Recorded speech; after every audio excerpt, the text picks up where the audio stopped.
don't know if my game will load. I'll try it real quick before we're starting.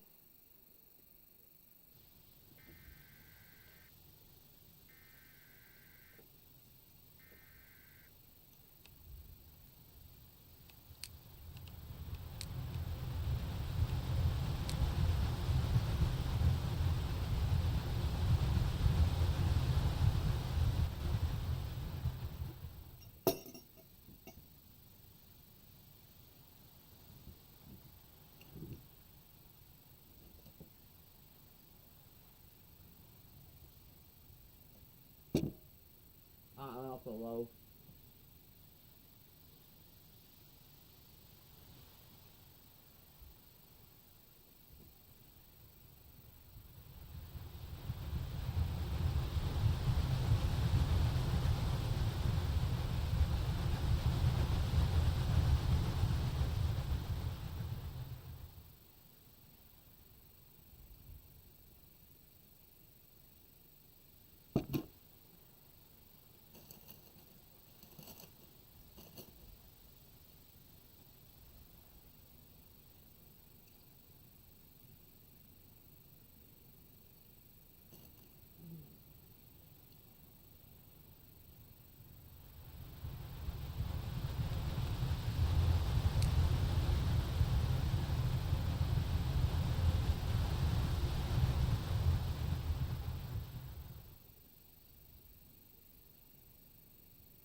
I don't know what it's doing.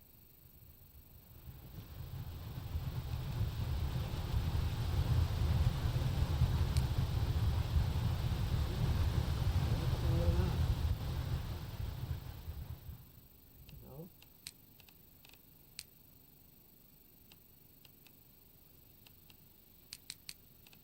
I don't know, it's not loading now. Weird.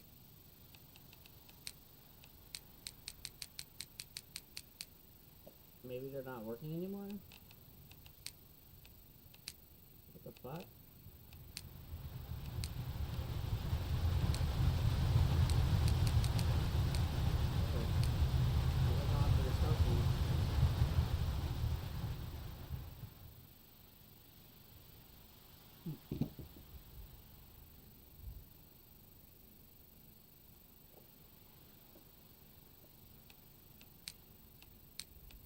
Damn.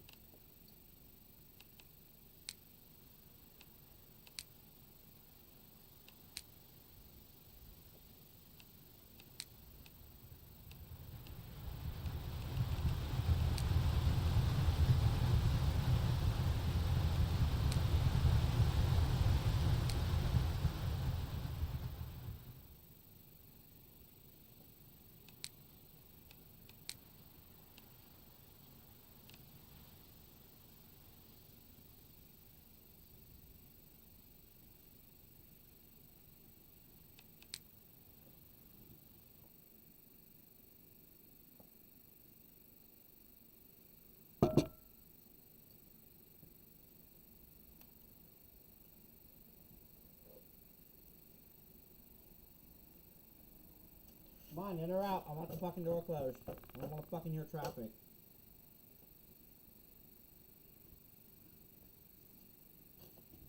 Come on, in or out. In or out. I told you, I don't want to fucking hear shit outside. Guys, what to fucking tell you. I have to listen and deal with traffic enough as it is. I don't want to fucking hear it when I'm in my room. Shit's annoying.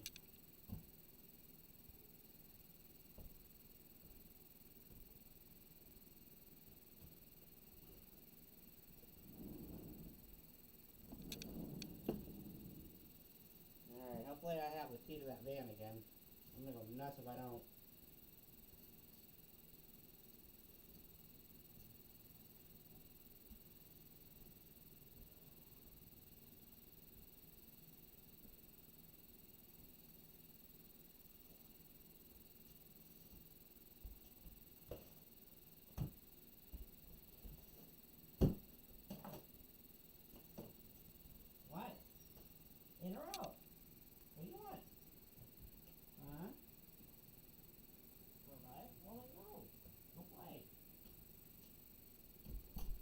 the damn door open.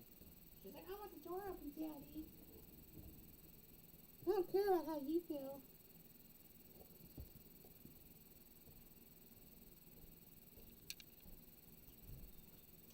Because I'm a spoiled little brat and I want the door open. Right?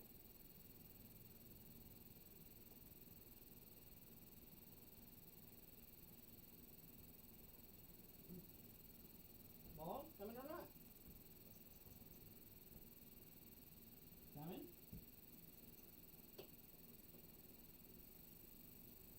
Heard? What? Mm-hmm. What? Coming in? Come on. You coming? No? Alright.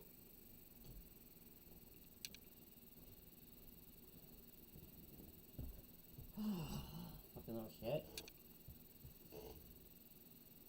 I don't know if my headset's charged or not. I think the battery's starting to get weak in it.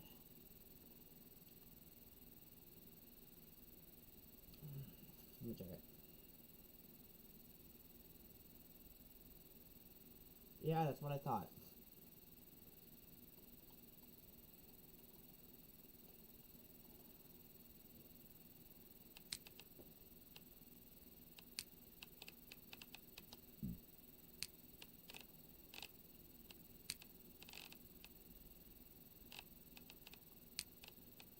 Picking. We'll do agility. And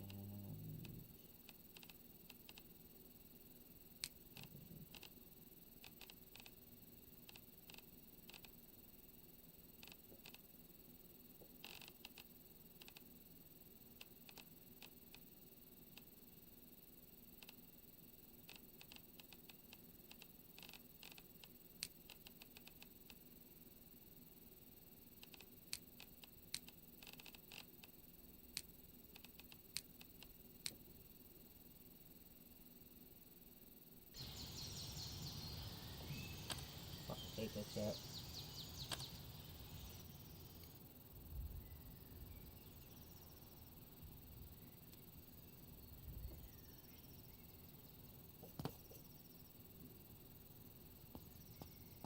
The hell?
Wait, where the fuck did I spawn? Oh shit. I see.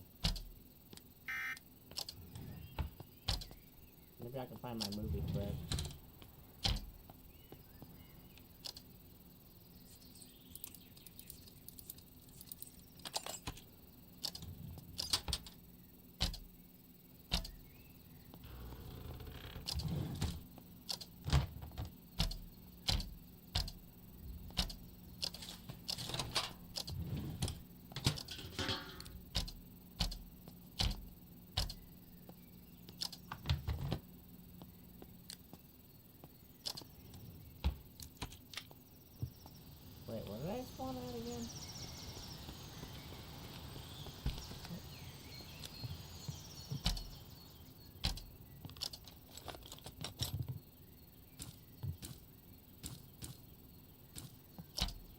any cars around here.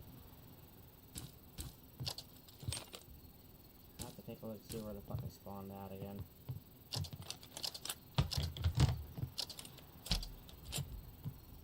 Let's see, where did I spawn at again? Oh, yeah, there's a quad over here I can grab. Let's see.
Fucking bitch, dude. Are you kidding me?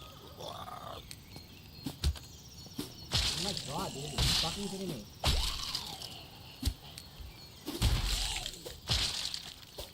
I don't play gun on my first day, thank you very much. Fucking hell, dude.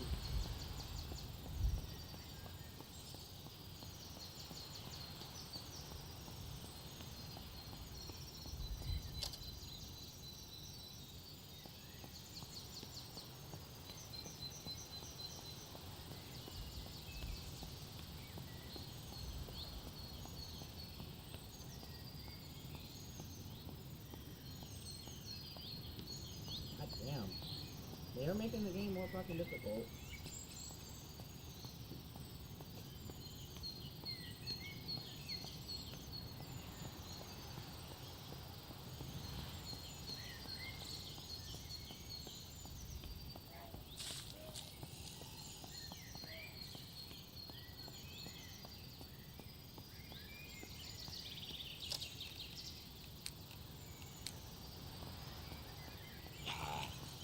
Are you a runner? No, you're a caller.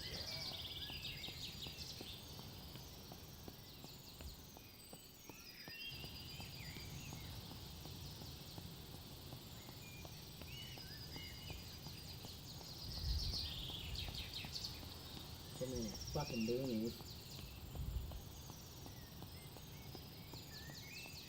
Yeah, I don't know why my save wouldn't fucking load. Probably incompatible with the latest updates.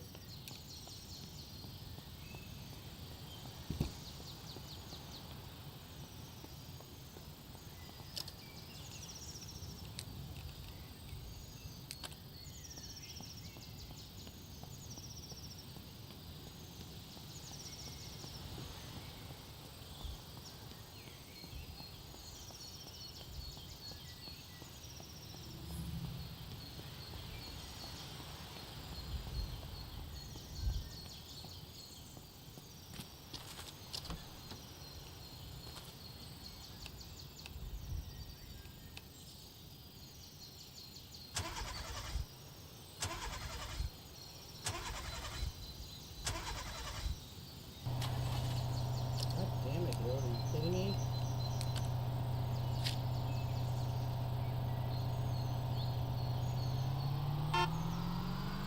Fucking, are you serious? I'm infected again? It must be just fucking restart. What the hell? Fucking shit, man.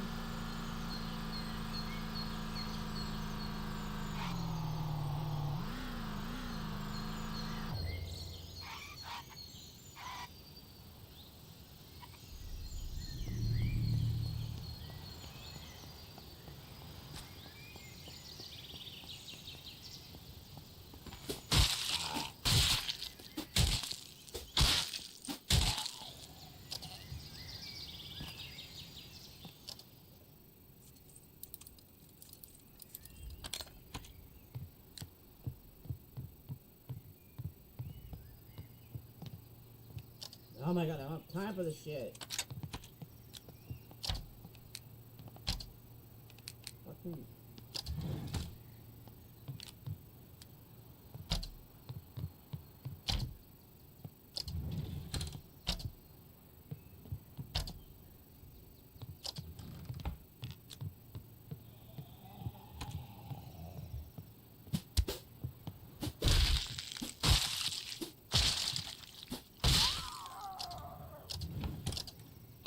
Damn it, dude.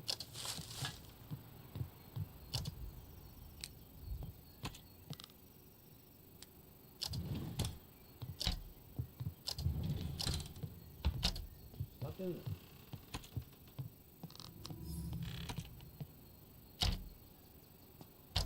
Dude, really? No fucking antibiotics? Are you kidding me? What the fucking shit, man? Are you fucking shitting me?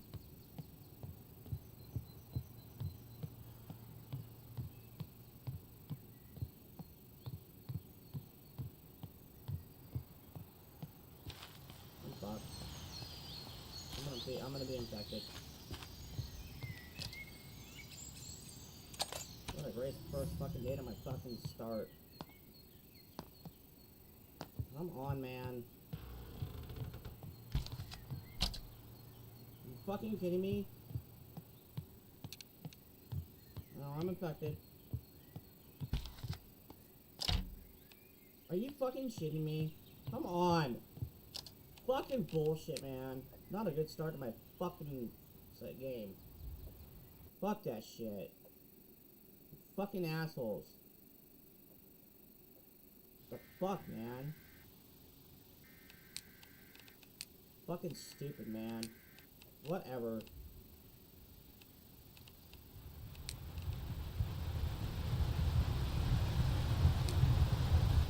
Yeah, that wasn't a very good fucking start. That was a fucking shit start.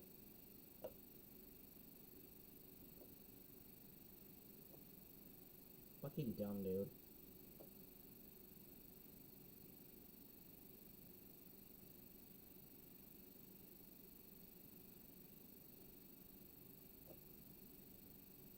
Are you still charging?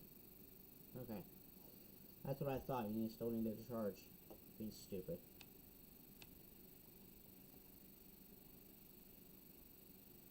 Fucking dumbass motherfuckers, dude. What a fucking god.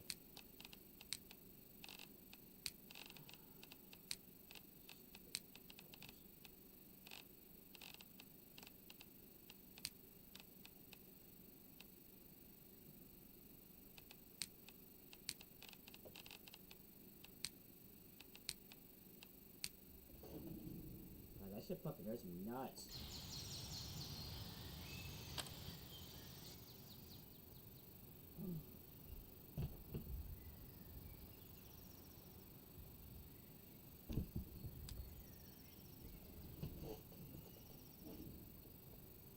Damn, dude.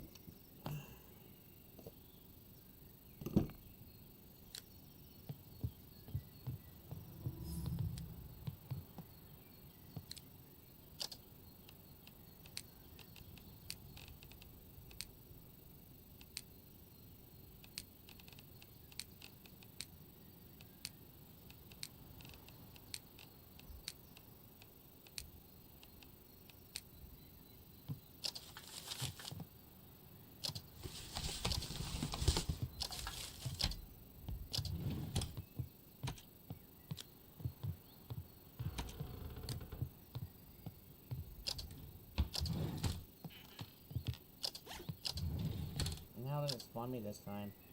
Okay, that's better. I can work with this.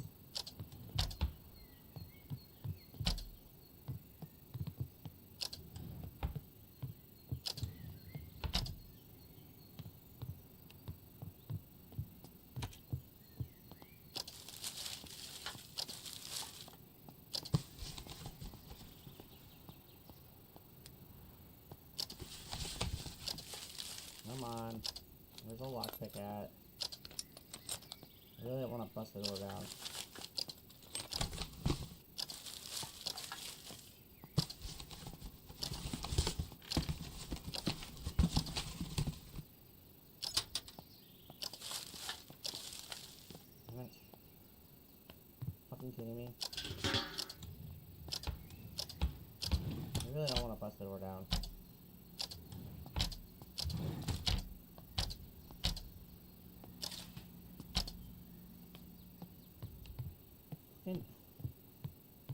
fucking kidding me?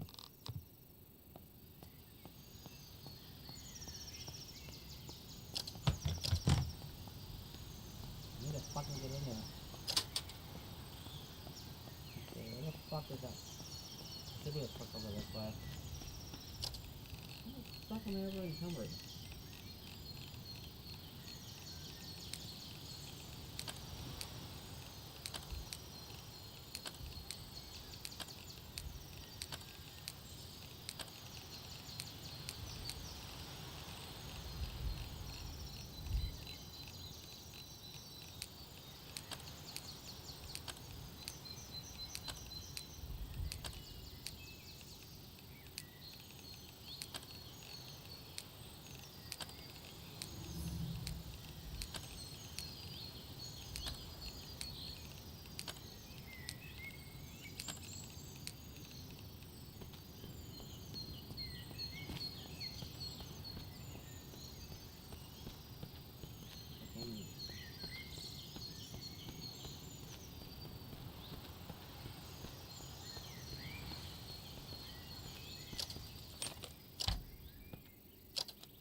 God, it's just gonna drive me nuts.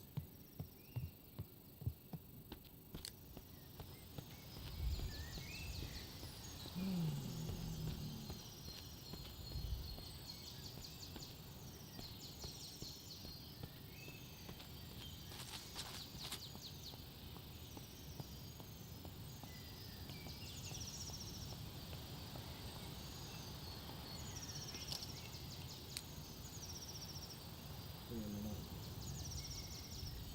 Fucking crap. I don't know, I'm just not getting a very good start right now.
No, I'm just trying to get a good start.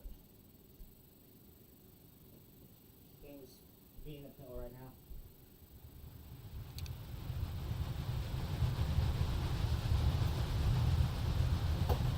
Really wish I could have held in my old game. Made things a lot more better for me. Didn't want to have to restart. It looks like it doesn't want to fucking load, so.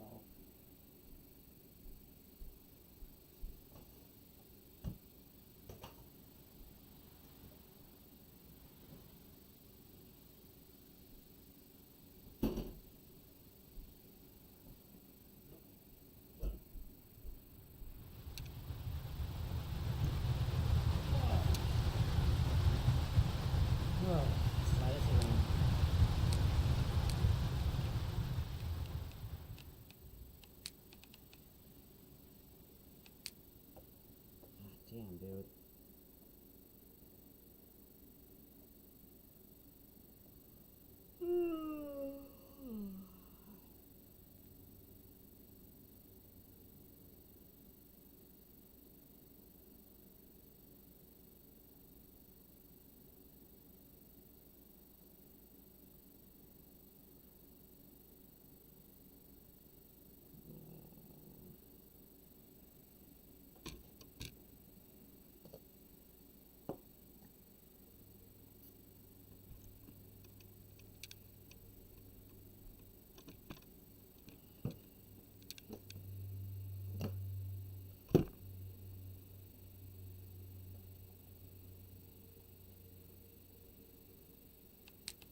spots on my fucking screen.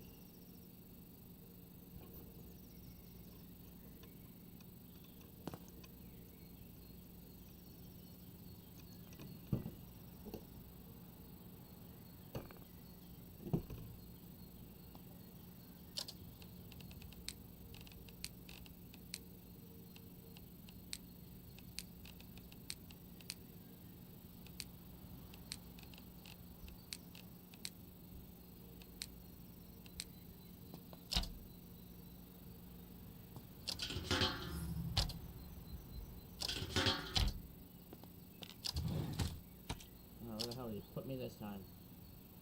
Alright.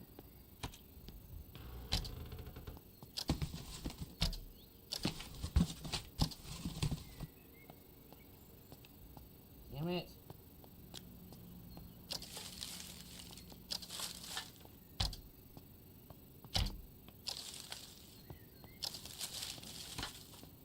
Oh.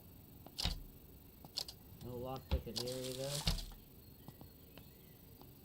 Guess I'm gonna miss out on some stuff then. I don't feel like breaking the damn door down. Oh well.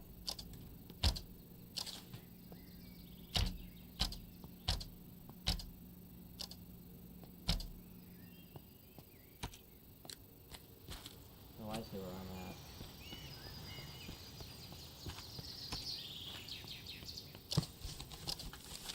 Fucking okay. Oh, wood axe. Can't complain about that, I guess, right?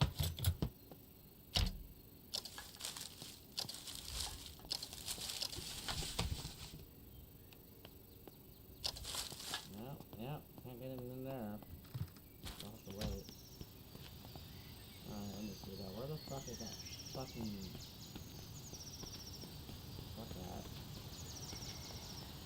It should be that way.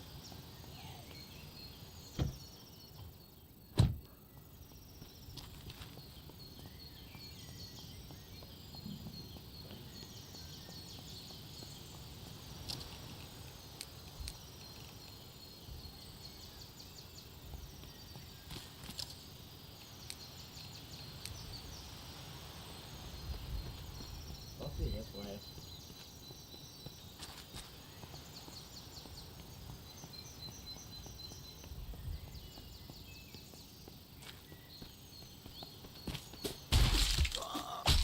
Yeah, don't come up on me, bitch. Fucking knock your ass out. Should be this way.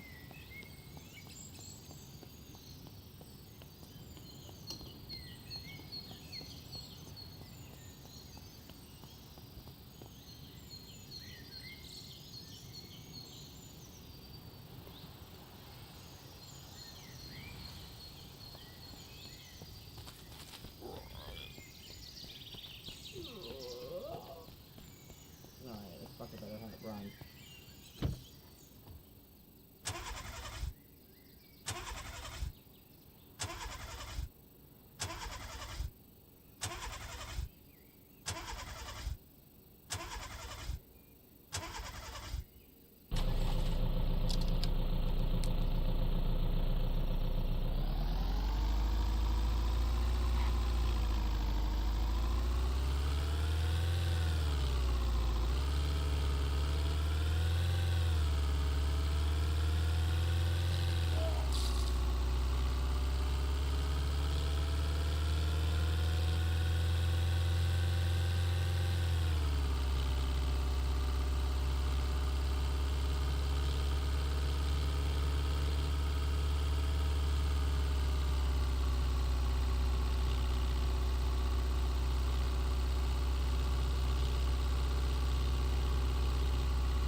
Fucking car battery.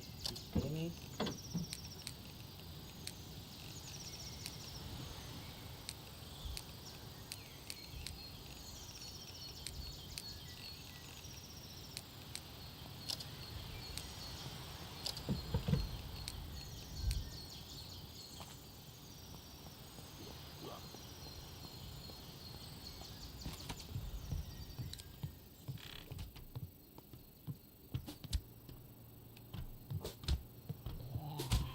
Where the hell are you?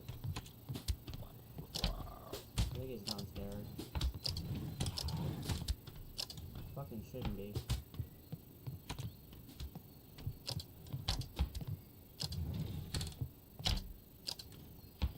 Damn it, come on. He's either up on the roof or he's down below. Probably up on the roof. Fucking what the hell? Really?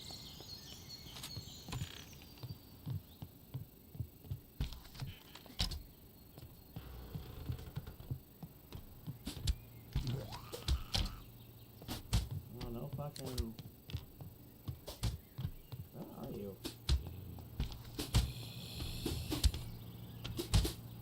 Damn it.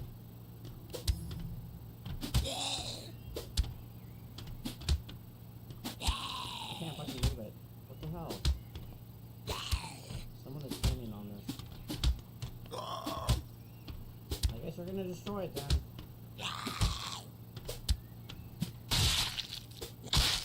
Yeah, that's nice. I appreciate it. Thank you. It's fine, I don't need it. It's good. Let's go check the van.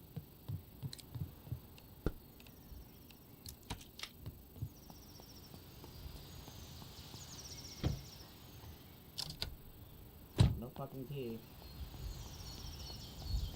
Choose the place where you could be.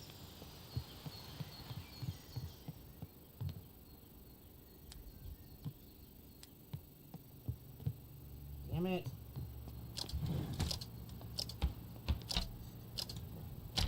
Where the fuck, God?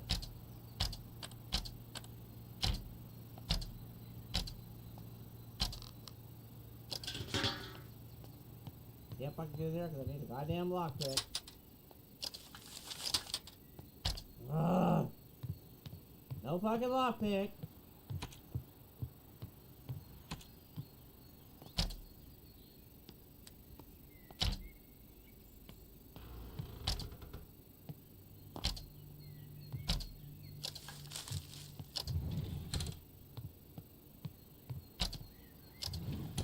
No, that's like fucking doing something right. Yeah. No lockpick. I fucking love it.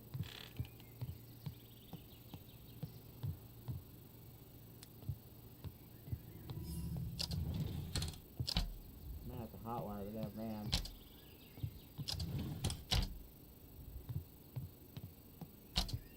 Oh yeah, no lockpick. I fucking appreciate it. That's awesome.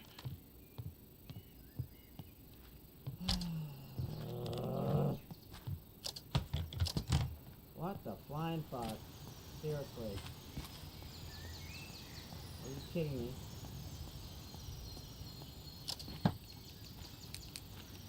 Son of a fucking bitch, dude.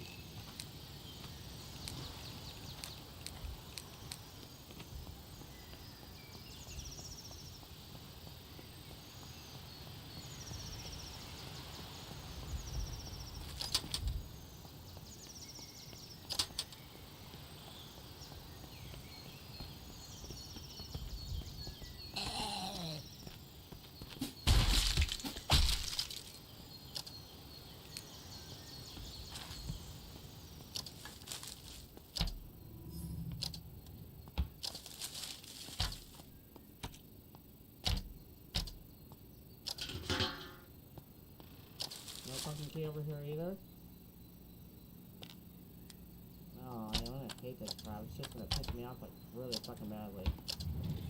That's why I didn't want to fucking restart, because now I fucking lost the key to the fucking van. Fucking game wouldn't fucking load. It pisses me off.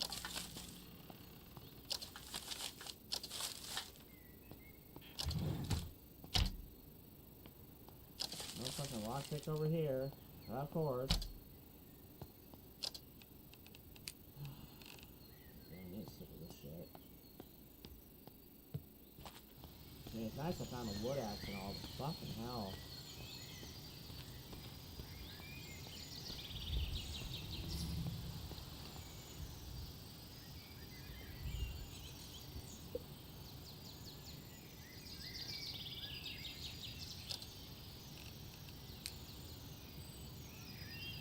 Ugh. Fucking whorebag. Hate this shit.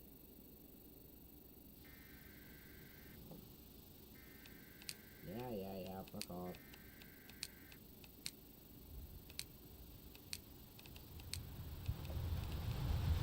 I really wish the kid that damage I was telling me I could have home.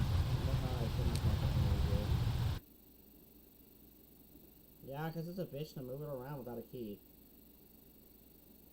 And I need it right off the bat too, to make things easier.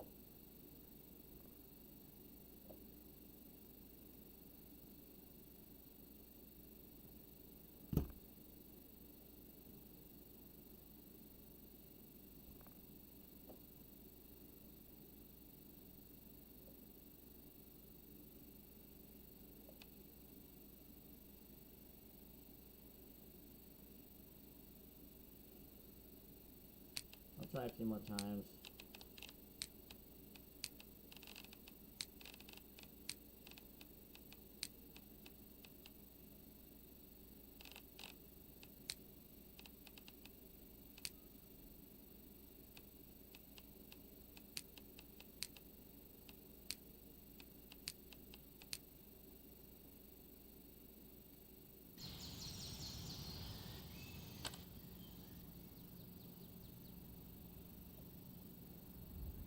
Damn, the room's starting to warm up.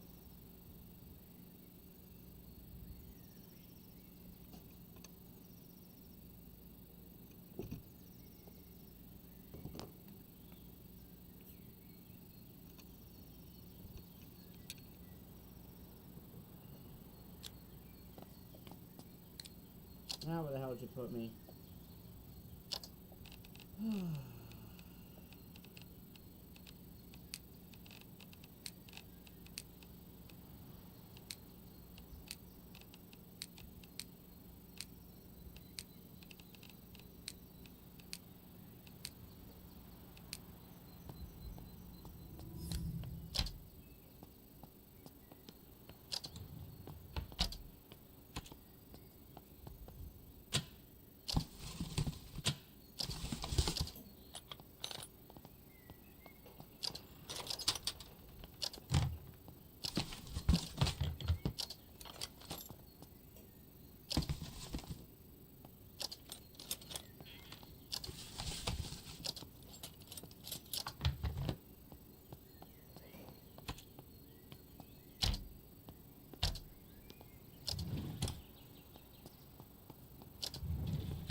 Fucking car battery, are you kidding me?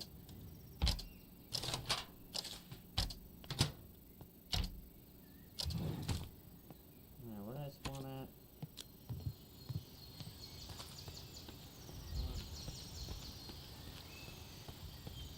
There should be a truck over here somewhere.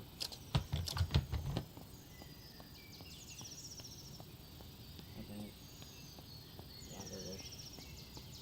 I think it runs, but I'm gonna need to find the key to it if there's not a key inside of it.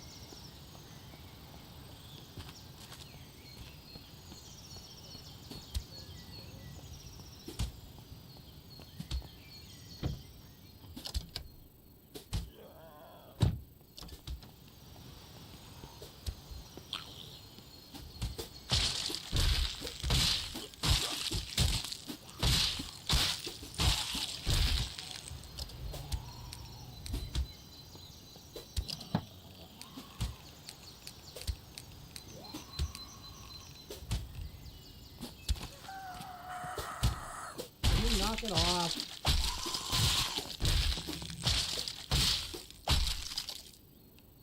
Fucking turd.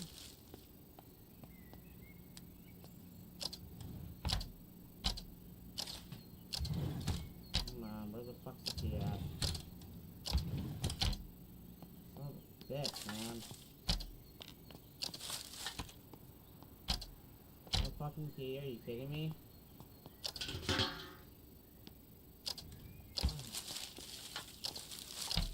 Fucking bullshit, man. Wow.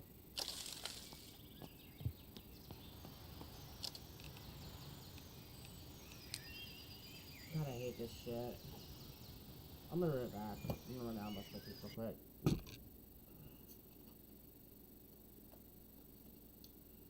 Plus, my room's getting a little warm. Why the hell are you foaming up?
I'm gonna be playing Dragon Warrior 2 here in a little while. Probably not today. Maybe this weekend I'll start it.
Fucking nice.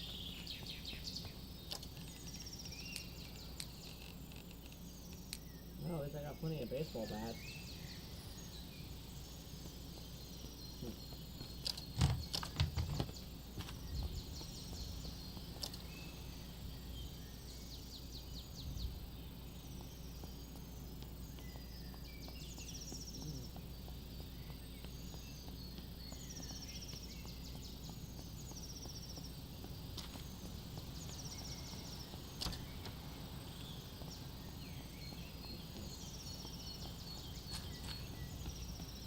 Stuff. No, that's what I think so.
fucking damn it.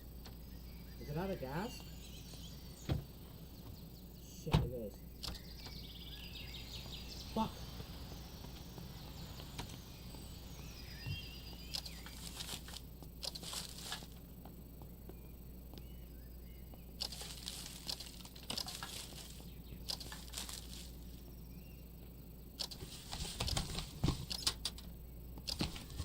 Okay, I'm gonna find one in here.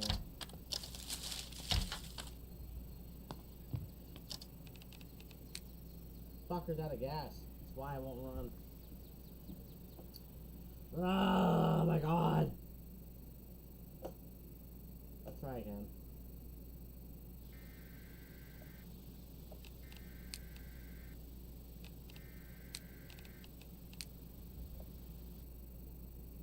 Not having a good start. Well, that wasn't a bad start, but the fucker was out of gas, and I'm like, shit.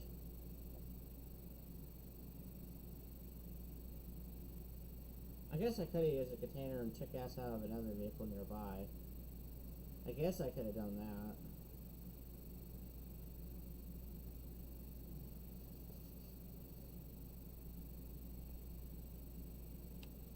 That's fine, whatever. Maybe I'll get in closer.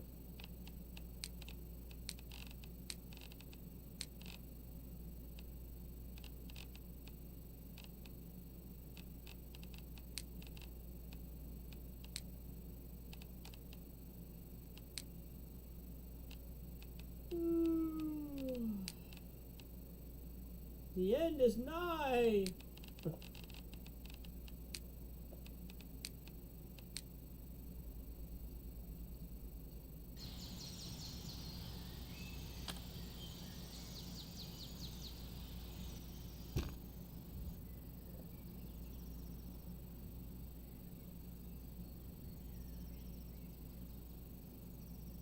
Oh my god.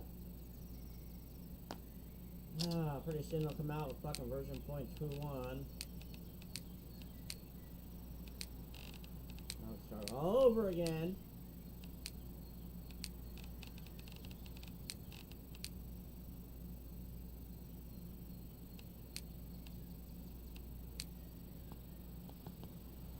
Alright, now where the fuck did you put me? Oh. Crap. Really? You stuck me in this house. Well, at least I'm close.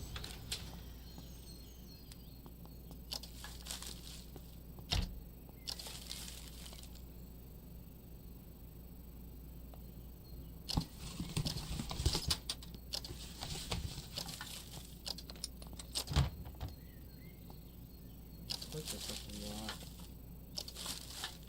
Can't fucking get in there because it's fucking locked.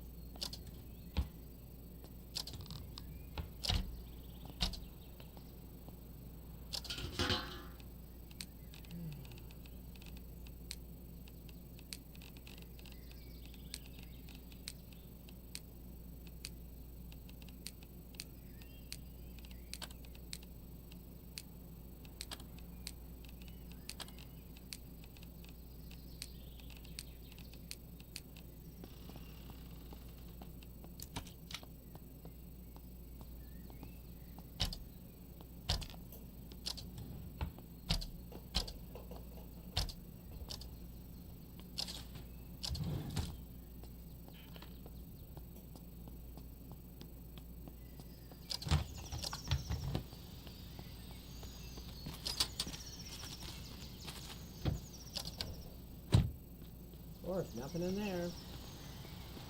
Oh, where the hell? Oh, I think I need to go this way. Can't remember. What's it? Wasn't it this way?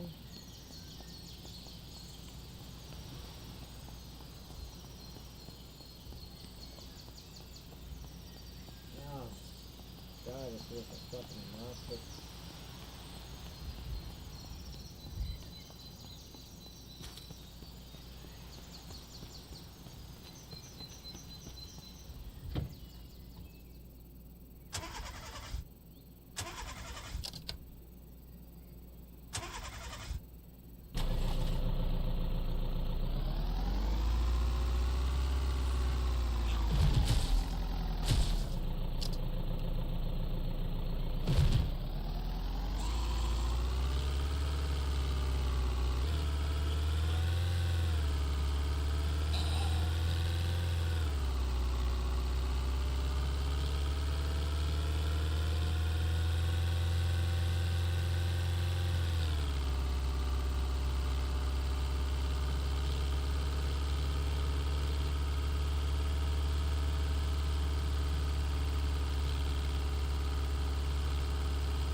Why the hell would you go down?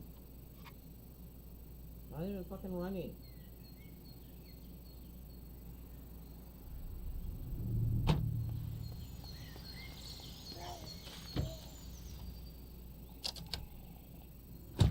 Okay.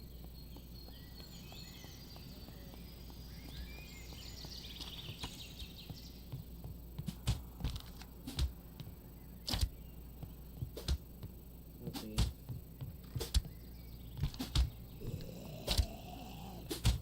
Okay, up there. Yeah, it sounds like there's a bunch of them. Oh, fuck you. Fuck you. Why aren't you fucking loading?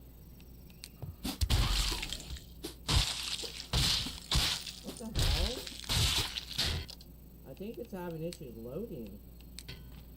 Yeah, it won't fucking load at all. That's fucked up. That means I won't be able to play.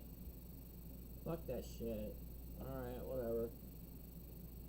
If my save can't load, then I'm not gonna fucking play, cause then, yeah. So, guess I'll hop on here for a few minutes. I'll get back to my anime. Man, what the hell?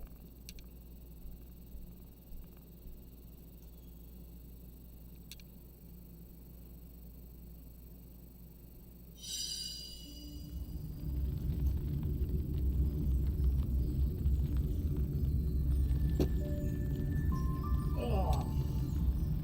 Yeah, fuck that shit. Yeah, there's no point in playing right now. Save function isn't working. I'm pretty sure it's a bug. It's fine. Whatever. I'll wait till they get it updated again. For the next fucking version.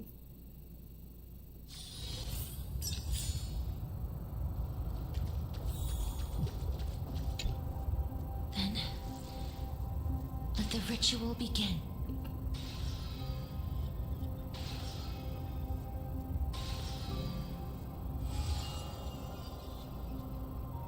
And now, the objective is complete.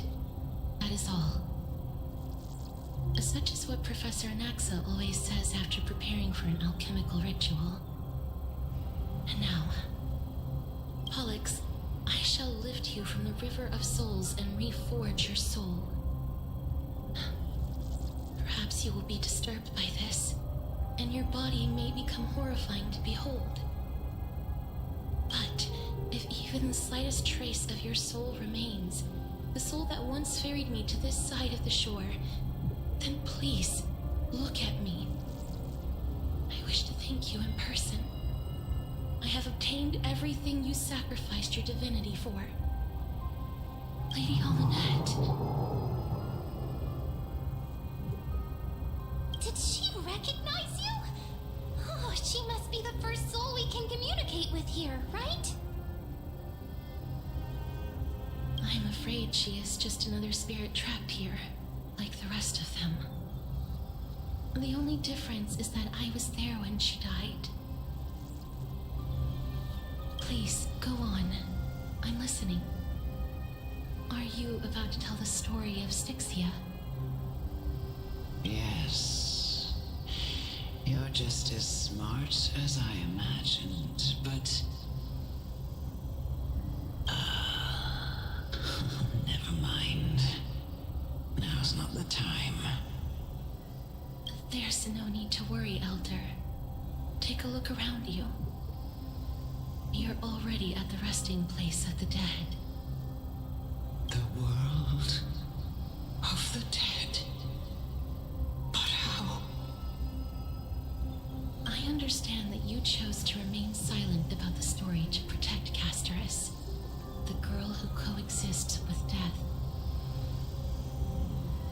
But you no longer need to hide that story. I can assure you that you have protected that girl's life well.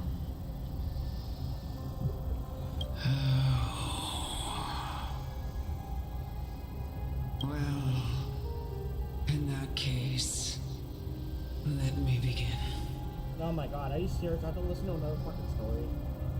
Styxia, The pearl Fucking kidding of me. the ocean. Plagued by unwarranted calamity and ravaged by death in the fairy tale.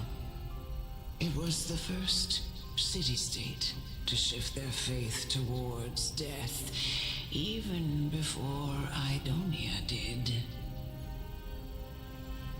From where you stand now, I suppose that's a bit hard to believe. Right? Indeed. I cannot imagine that those from the Era Chrysia, blessed with eternal life, could ever yearn for death. I have pondered the same question, child. But I am afraid there is no clear answer to it. Journeys and epics are only glorious and magnificent because all things eventually fade to dust. That's how someone once explained to me why death is necessary to the world. But I still can't take that as the final answer. Would a world without journeys and epics be worse off? I take it the one who spoke this line was a general, or perhaps a warrior. I, however, did find some inspiration in these words. Would you like to hear my thoughts, Casterus? Please enlighten me, Lady Amunet. Though I have already made up my mind on how to handle the authority and core flame of death. Your words might truly guide me toward the path forward. You and I are neither warriors nor generals. Therefore, journeys and epics cannot truly resonate with us. But what if I reframe it like this? What if love is not a trait bestowed upon mortals by Nestia, but a blessing from death? Love. No one ever invented the word cherish in the era when life was eternal. For all the good things in the world can be revisited endlessly, and every bond formed carried no risk of being severed. The so-called Era Chrysia was an age devoid of both virtue and sin. People did not truly live. They simply existed, going through the motions without passion or purpose, then waiting for something to happen. Perhaps the people of Styxia chose to embrace death not out of fascination with its cruel and fearsome side, but instead became fixated and obsessed with the impulses and desires tied to a finite existence.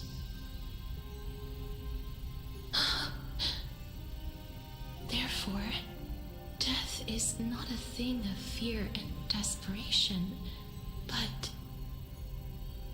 That's right, Casterus. It is the reason we shed tears when parting ways, and also the original spark that ignited the passion of mortals. If you truly intend to deprive the world of death, then be prepared to witness it return to a state of stagnation. I understand, Lady Amunet. Our limited lifespan shapes all that we know and love. Not even the Death Titan has the right to take that away from humankind again. This love was the chrysalis of gold's first blessing, but it most likely wasn't understood by mankind. We only learned to interpret this wonderful gift after Thanatos' arrival. If the world was bereft of death, then the Queen of Styxia wouldn't have played a midwife in delivering me into this world.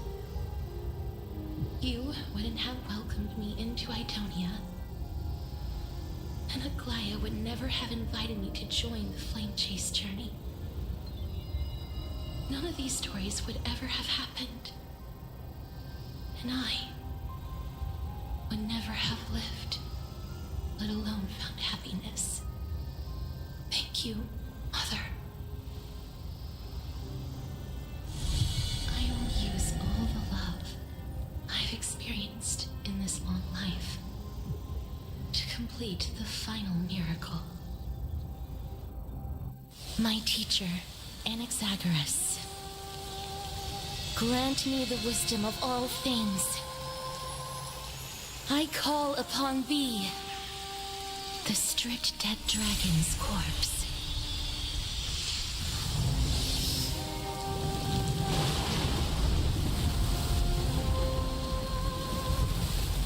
Rises from the earth, falls from the sky. As above, so below. This is the greatest power of all powers, unstoppable in this world.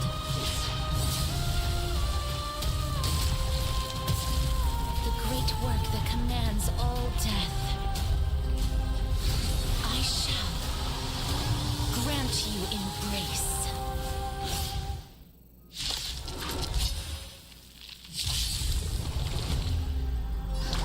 They completely lost themselves.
I weep for the departed.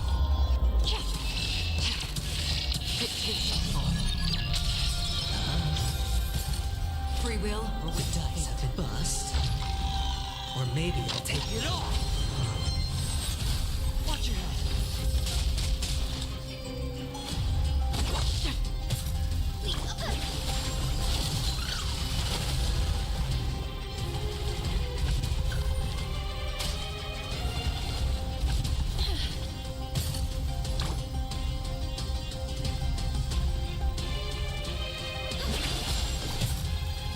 Not so fragile. Root here. Spend freely.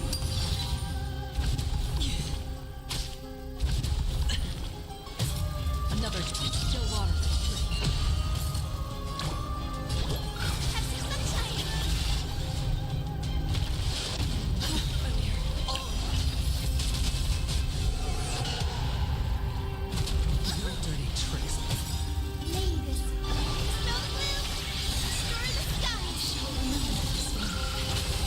Please cherish this time.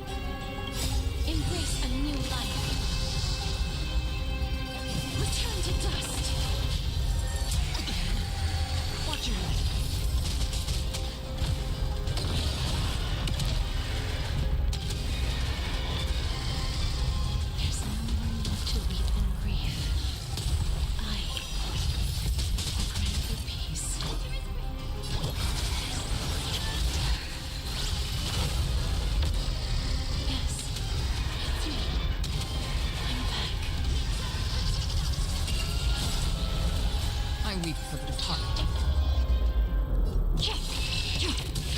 It takes a fall.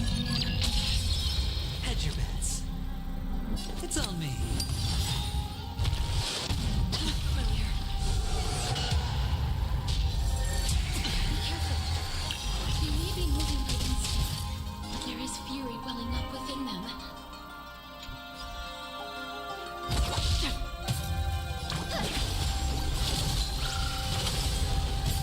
Life is not so fragile. As you wish. Guys, Rainbow Bridge, have some sunshine. Don't worry. It's just a sure, I'll play along. Spend freely. The dice have been bust. Or maybe I'll take it all.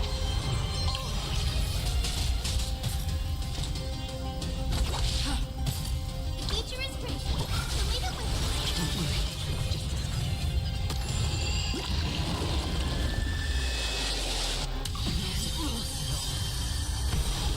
back in the game. May this faint light, snow blue, destroy the sky. Shall remain this way. Embrace a new life. Return to dust. I weep for the departed. It takes a fall.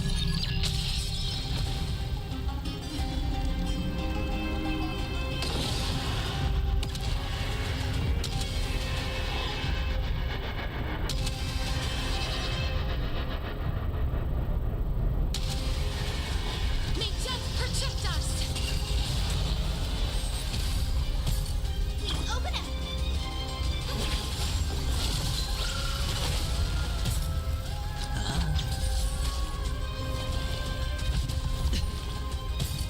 Free will, or was it destined for oblivion? Guys, the Rainbow Bridge. Root here.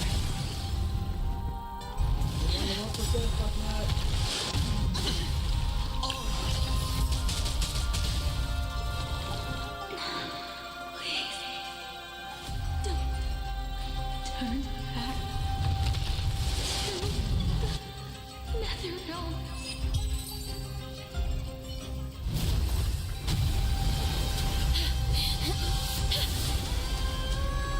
Oh, death. Sleep in peace.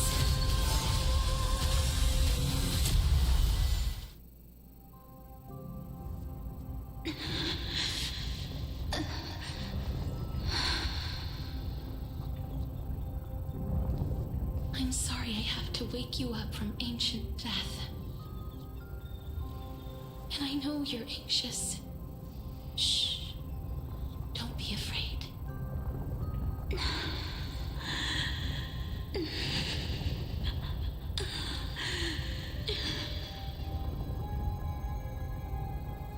Do you remember me? I'm the girl you once carried across the Sea of Souls. I'm sorry I wasn't able to remember you, but with the help of many people, I was finally able to pick up these broken fragments of my past. I'm back, Pollux.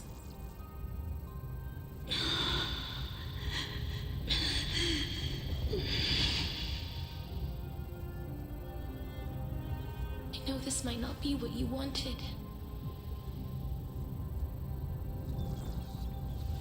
But I have to do this.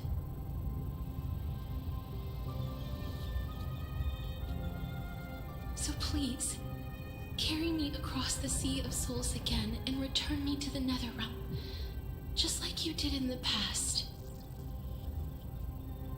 Please take me to where the core flame of death rests.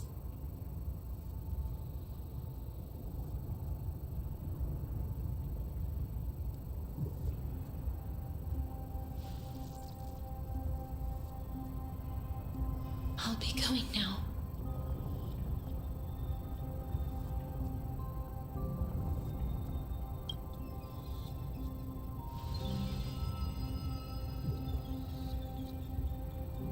They may look scary, but as long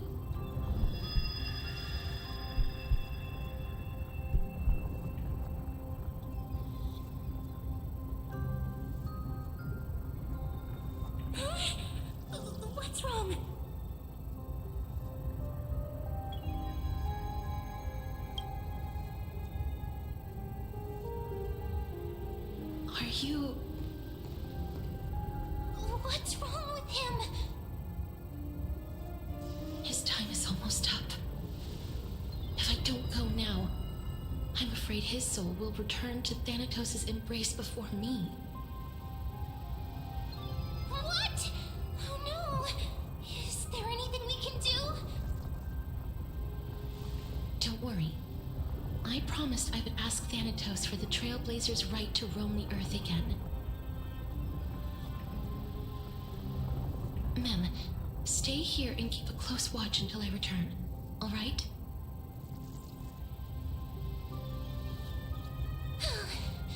Alright. I'm the best at taking care of others. Go on, Cass. Make sure not to leave yourself with any regrets.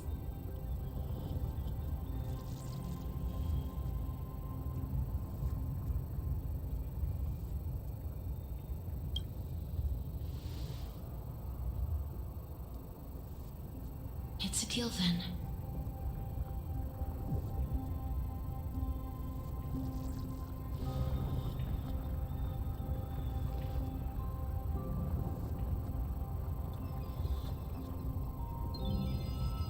Please.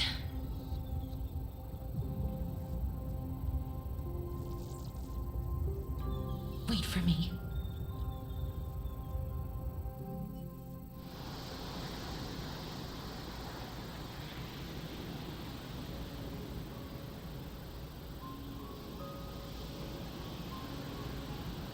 After all that, you still ended up back here.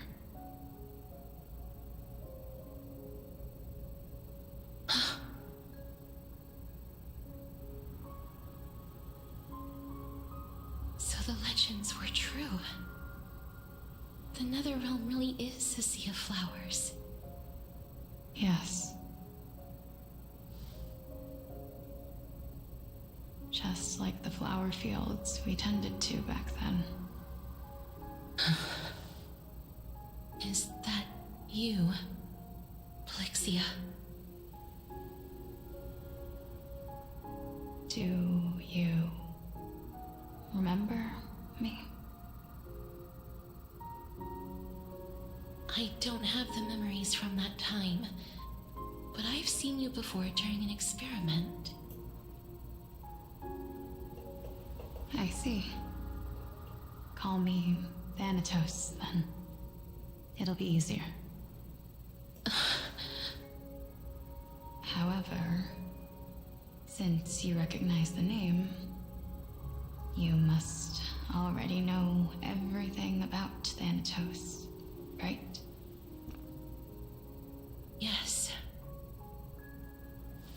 I'm here to reforge the order of life and death in Amphorius.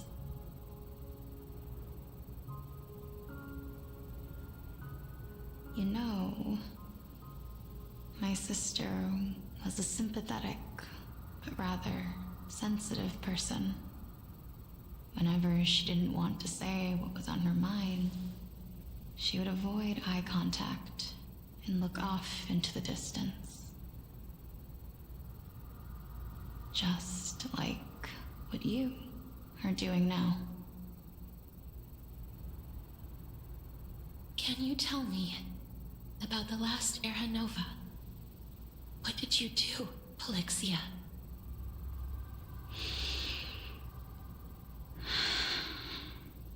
Where should I begin? I suppose we can start from the beginning. A long, long time ago, there were a pair of like-minded twins.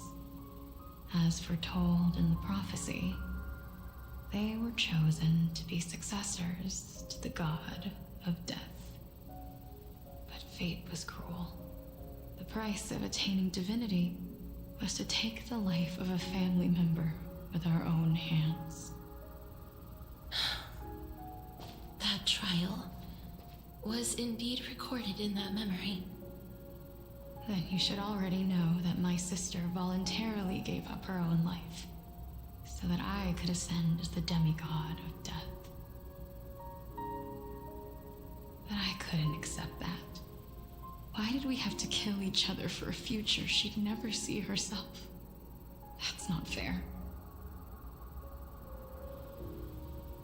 So, while weaving the laws of the new world, I shattered the forbidden bottom line for life and death. I reshaped my sister's soul and took the form of the great dragon Pollux to carry her up the River of Souls and back into the mortal realm. But our fates were already decided and manifested in unexpected ways in response to my futile actions. Aging is an unbreakable law of nature laid upon humankind, created at the same time as death. When the living die, their souls will meet Thanatos, who would determine where every soul goes. If the Reaper raises their left hand, the soul is granted death and allowed to enter the Netherrealm to await reincarnation. If they raise their right hand, the soul is rejected by the Netherrealm and returned to the mortal realm to continue walking the earth. That's why the Hand of Shadow can only lay down judgment and not embrace another being. Yes. Death was originally a pair of hands, but they were split in twain when we reached the mortal realm, never to touch each other ever again. The half of Thanatos that represents life, the undying human who grants death, that was the curse I forced upon you. Then, what about you? As the half of Thanatos representing death, I shoulder the fate of defying death. I died the moment I entered the world of the living. From then on, my Titan also no longer existed in this world. The cycle of life and death stopped. Souls were denied their audience with death and were left stranded within an ever-rising river of the dead. What irony. My selfish desire to save your life gave you and the world a fate far worse than death instead. Then, what was left of my reason was left behind in the Netherrealm, where I've been taking care of these flowers day after day, until there is now a sea of them, all while mulling over the subject of life, death, parting, and enduring an endless loneliness.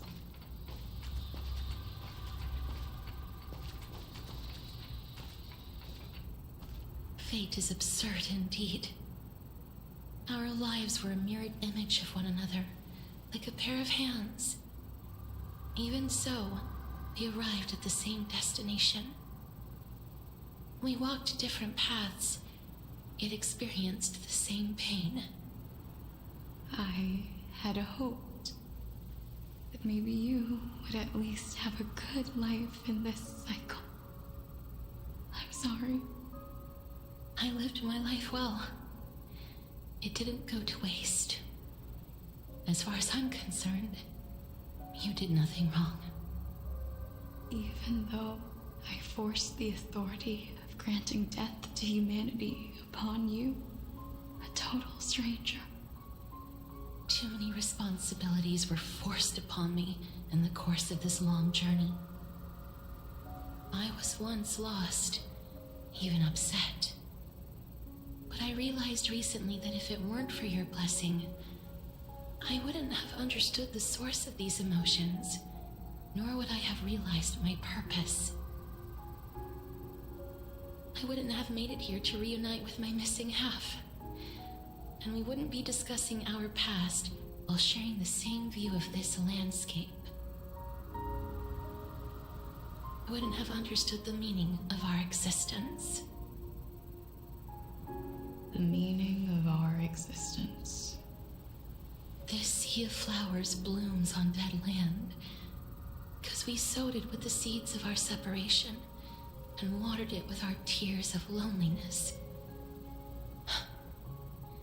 Yes, the only thing death is allowed to create are flowers that bloom from blood and tears. That's why Thanatos cannot create living beings at will, nor can the hand of shadow determine a person's remaining days. Because the life and death of mortals should never be dictated by another's will. Are you saying there's no point in Thanatos' existence? No. No single being can bear the scales of life and death on their own, not even a god. Life and death weigh equally heavy. We both know that now, don't we? You, too, must have had a difficult life. We've taken quite the ridiculous journey together, haven't we? I had a feeling, even back then, that we would meet again one day. Not to embrace one another after a long separation, but to come in search of retribution. Tell me the answer that's already been written, and let us draw this seemingly endless fate to a close.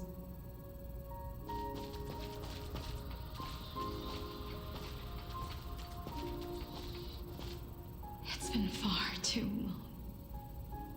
I've waited here for centuries, watching day after day as desperate spirits are denied by this lonely wasteland. I always hoped I would see you among them, but I was also afraid of seeing you. I didn't know how I could possibly face you again, but more than anything, I was afraid that you might have forgotten all about me. I know. But don't you see, Polixia? I made it back anyway. You don't have to shoulder death's authority on your own anymore. It was always meant to be held in two hands anyway. So, let's give our core flame to him and have him take it back to the mortal realm. Give humanity back their cycle of life and death.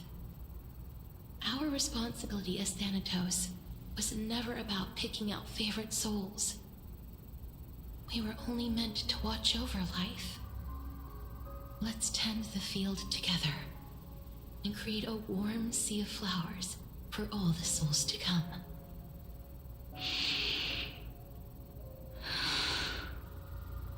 What do you think, Polixia? Yes, just one last step. You shall wither, and through that, the dead will sprout again from the remains, and be reborn with the dead flame. As foretold by the prophecy, Thanatos' authority is only destined for only one person to wield. As the Chrysos heir of death, as their demigod, as a titan, our fated moment has arrived once again. Just like before. Yes, just like before. But unlike that time, the ones undergoing the trial this time are prepared. You've made up your mind? Yes, as dictated by fate. But I won't be afraid, as long as you're here with me. Complete your trial in this life. Grant me the embrace of death, and light the spark of life ablaze. You've been tempered by life and death.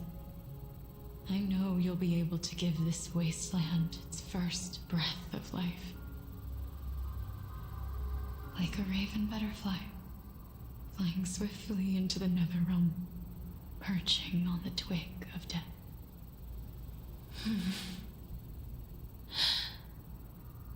I will. After this, I will remain permanently in the Netherrealm. The River of Souls shall return here and rain down from the sky, scattering souls across the earth. The cycle of life and death will flow once again. This sea of flowers you sowed shall bear countless joyous or sorrowful souls, and bloom evermore.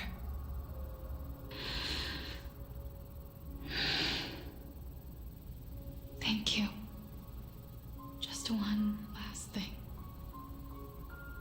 Can you grant me one wish? Of course. What is it? Please, don't forget me. I promise you, when we meet in the next world, even if I have endured another reincarnation,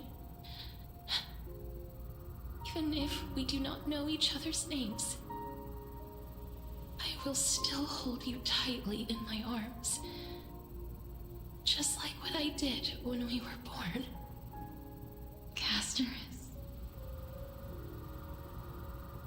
Casterus, you're as beautiful as a fleeting butterfly.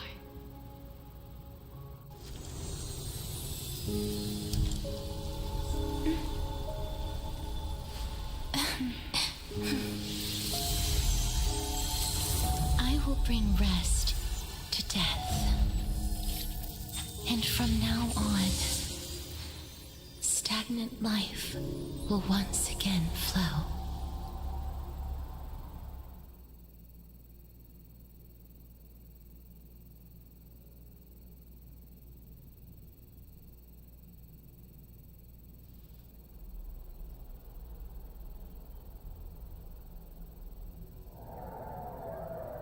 Time flies. In the blink of an eye, the 15th entry hour is already at hand.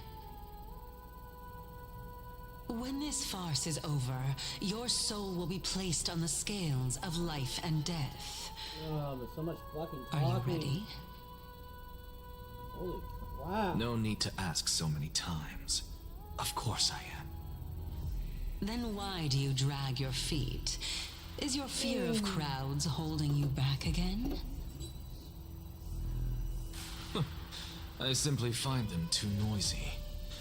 Paying attention to conceited fools like them would be an utter waste of my time.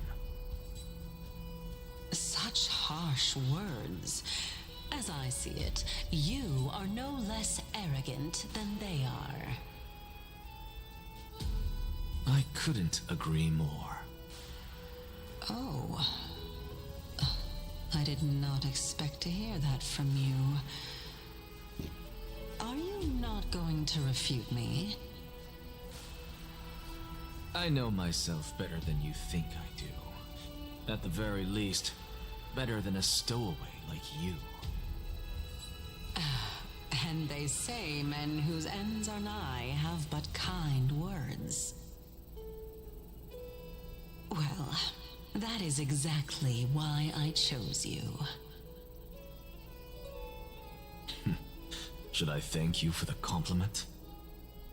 The hour of the trial has come. Do you have an answer for me? And how will you prove the veracity of your argument? I suppose there is no point in putting this off any longer. Do you recall where we stopped the last time? You were saying that Amphorius's history is cyclical. Indeed. The demigods that bear the core flames eventually become the new titans at the world's end. Remember what happened on the Holy Mountain? Calypso, Naias. As their destined ends approached, one by one they left this world, leaving only the twins, who are fated to succeed death. Unfortunately, while their journey is consistent with ours, you and Calypso, as well as Nikador and Naias, act as supporting evidence. I can only come up with a rough sketch for my theory of a cyclical history. For all the pains I took to reach this point, I had already lost hope of ever obtaining definitive proof. After all, the past is in the past. Proving that we are the legacies of heroes of the past is a hopeless endeavor. That is, until I met a girl named Polixia and her sister.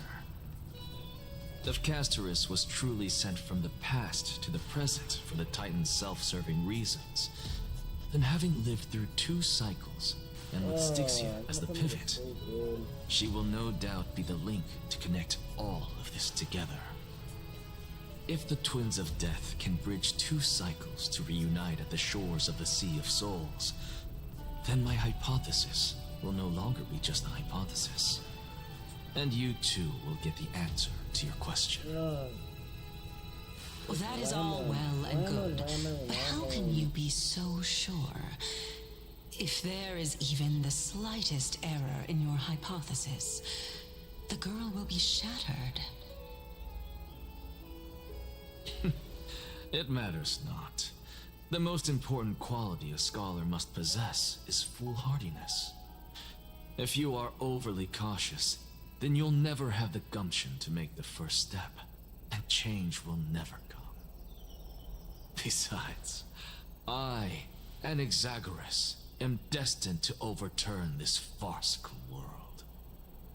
Come, let us go and teach those pathetic worms one final lesson.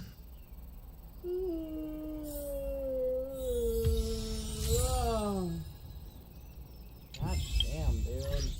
It's on and on and on and on. Fucking hell, man. What the shit?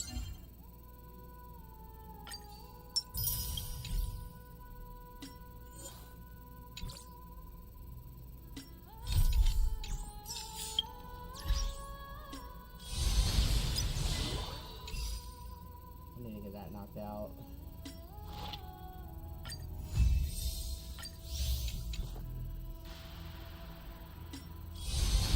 Yes, I fucking know.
Fucking long this shit is. Let me look it up. I need to know how long this shit is.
I'm confused. I'm almost done.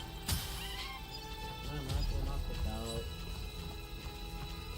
I don't know if this is the end or not. I'm actually really confused. Fine. So they are leaving the final debate to him.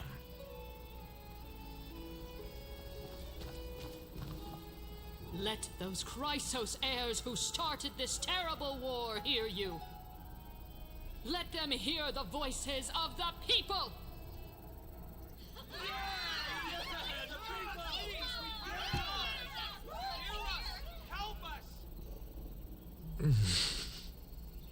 As always, that woman knows how to stir up a crowd. Professor Anaxa, I thought you'd pass on this. Everyone must cast their vote, or this assembly would serve no purpose. Prof, do you truly think it's wise to entrust the fate of the world to an assembly like this? Akama has stood strong under this system for 1,000 years. It stands to reason that there is purpose in its existence. But that is not what you're asking, is it? What you really want to know is Aglaya making the right decision in entrusting the fate of the world to you? Nothing ever escapes you. I didn't spend all those years teaching you for nothing.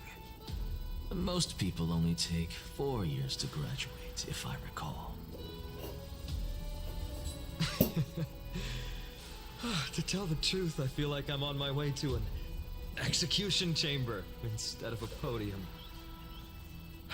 So, do you have an answer to that question? No, I don't.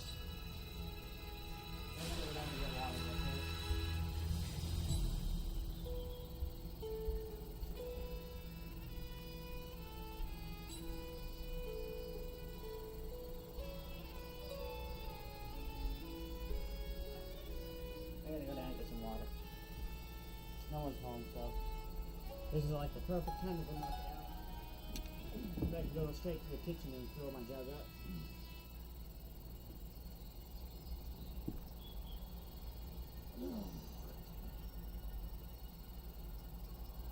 Yeah, I'm not really sure. This is almost done. There's only like a couple missions left, I think. I don't know if they're gonna be adding more or like. Well, they're gonna be adding more, but yeah. What?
Because that question is not yours to ask in the first place. Is Aglaya entrusting the world to you the right decision? Don't make me laugh. That is a question that woman must answer herself. Why are you fretting about this on her behalf? Or have you been seeing yourself as her pawn all this time? Listen up. I'll say this only once. Flip your perspective around and ask yourself this instead. What should I do to ensure that the world doesn't stray from the correct path? That is what you should be thinking about. You still have time, so give it some thought. Oh, and don't bother telling me the answer. Tell it to those begging for salvation from the gods. Got it. Thank you, Professor Anaxa. That's Anaxagoras to you. Who will you be voting for? That'll depend on how well you perform. May Circe safeguard your thoughts.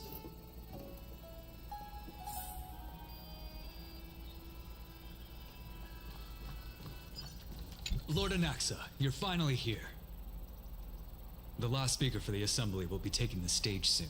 The resolution will be passed after that.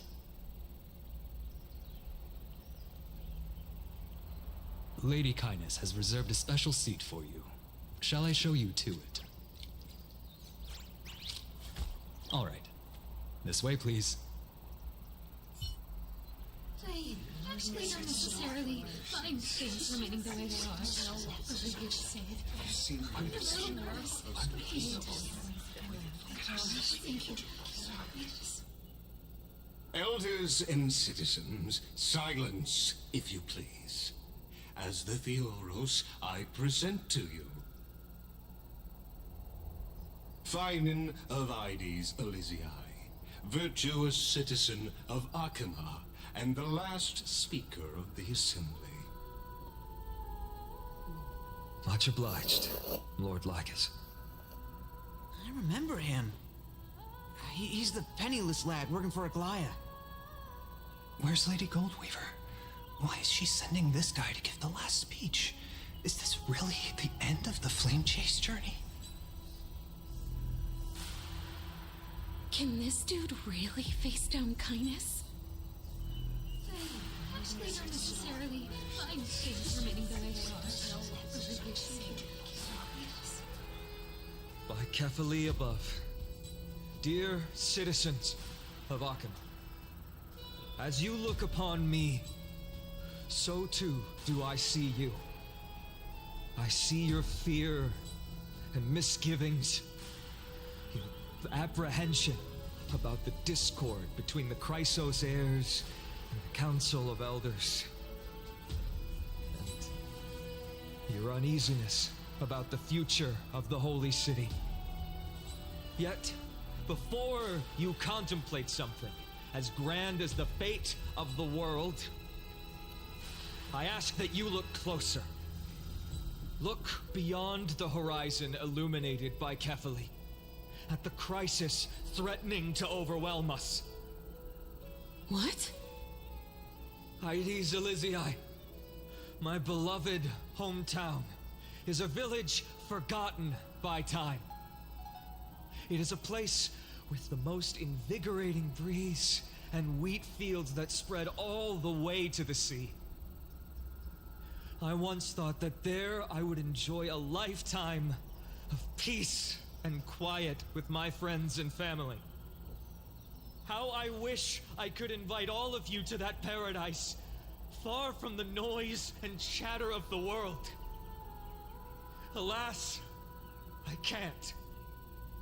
Because she, and all that she nurtured, all that I loved,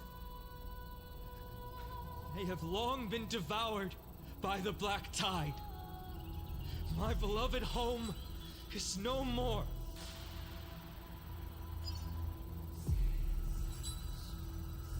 I will never forget the day the black tide struck. My father, Hieronymus, fought with a broken sword to his last breath to protect his child.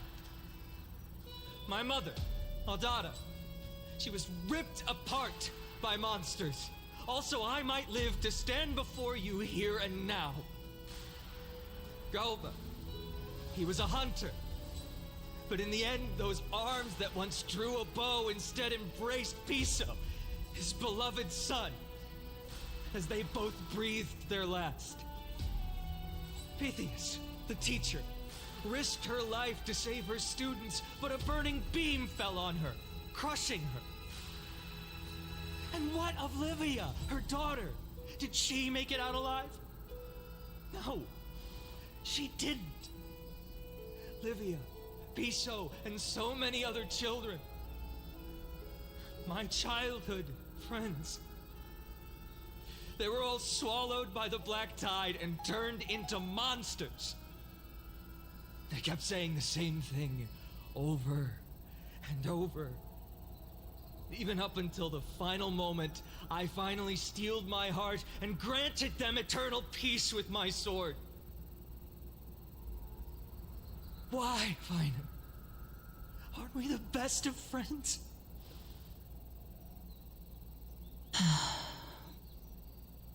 That is the Black Tide. A looming threat that can bring Akuma to its knees any time. Kindness may have promised that with the 3 Titans of Calamity gone, Akuma will return to an era Chrysia once more, but much as it pains me, I must disappoint you. While the demigod of strife has done everything in his power to hold them back, they are still coming. By now, the name of that black-robed swordmaster, the Flame Reaper, has likely echoed throughout the city already. The roaring thunder is a message from the strife demigod. The Flame Reaper has risen from death, and they hunger for the core flames of the gods.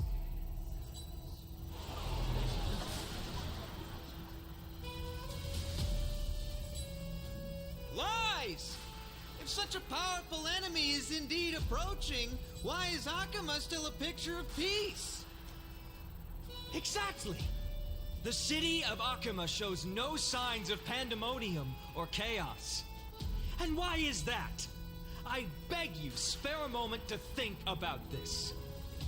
Are we able to stand here and hold this assembly in peace today because the danger has passed? No!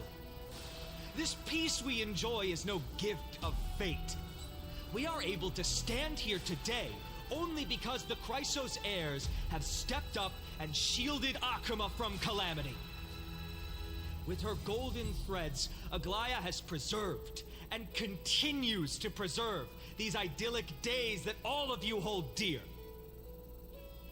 The Council of Elders claims that Aglaya will one day forsake the people because her divinity is eroding her body and soul. But ask yourselves this. Rather than offering her aid and support, why do they choose to watch and push Akuma away from the Flame Chase journey? The answer that no one can bring themselves to speak of. A truth stained in blood and buried in greed, fear, and vanity. Allow me to lay it bare before you. It is because the Council of Elders, which bears Akuma's history and honor, along with this citizens' assembly we once took so much pride in, are now infested with vermin.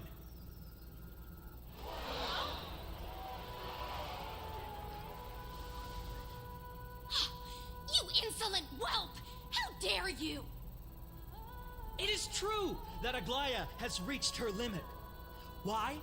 Because she has been working tirelessly to weave the defenses of our holy city against the encroaching evil. All while these vermin are making up baseless accusations about her and scheming in the shadows. Not once has she ever failed Akuma. Yet these vermin attempt to tear her apart, tarnishing her name with unfounded allegations. She may have been blessed by divinity, but hasn't her heart always stayed true to humanity? they attempt to mislead you and reduce this assembly to a crude standoff between gods and humans, but citizens of Akama. Once more, I implore you to open your eyes and look at those around you. Examine them closely. Beneath all that finery, do you see the good heart of a human or the poisonous glands of a pest? Make your judgment, then turn your gaze to the demigods, whom so many of you regard as cold and merciless. Do you not see the light of humanity in them? And those who wear the mask of humanity, yet utter only hurtful, slanderous words, can you not see that their souls have been corrupted by power?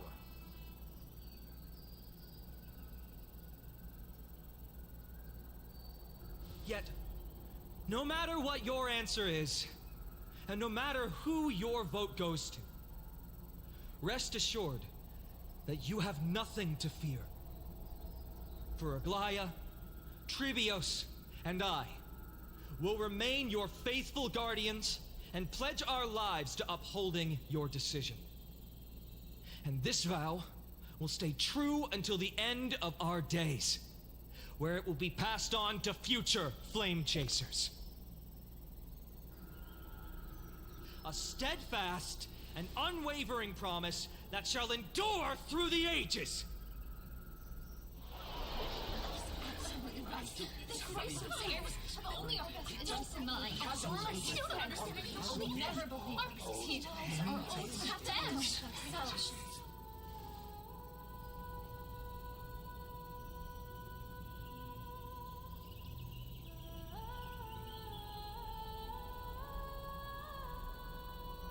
at the present time, on the scales of Talentum, those who call for the continuation of the Flame Chase journey, and those who demand its suspension.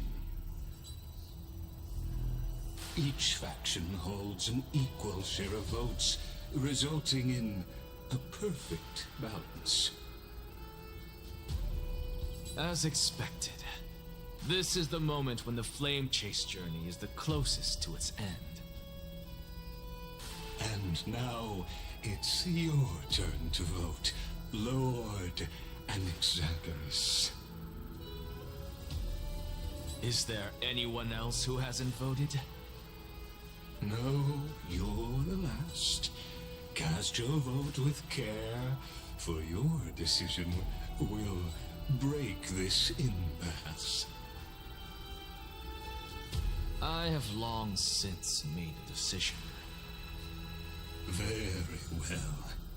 May you bring much needed change to this farcical world.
Alright, give me a few minutes.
Sorry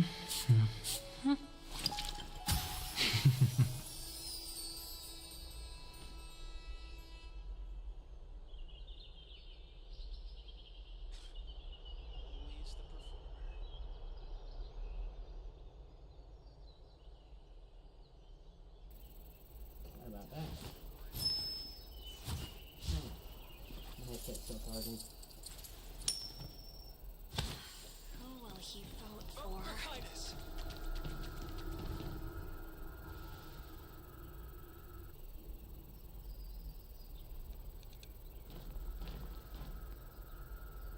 You've done well, Finan. Given the circumstances, delivering a rousing speech to stir up emotions was a prudent move.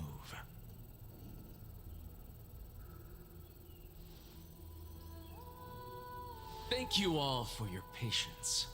On behalf of the 7 sages of the Grove of Epiphany and the scholars of Amphorius, I, Anaxagoras, am ready to cast my vote.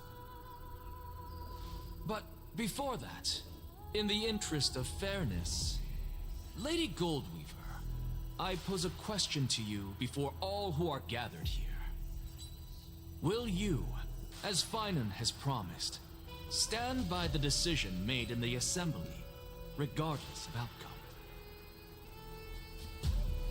In the interest of fairness, I make no promises, lest it should influence your decision. Very well. I thank you for your honesty.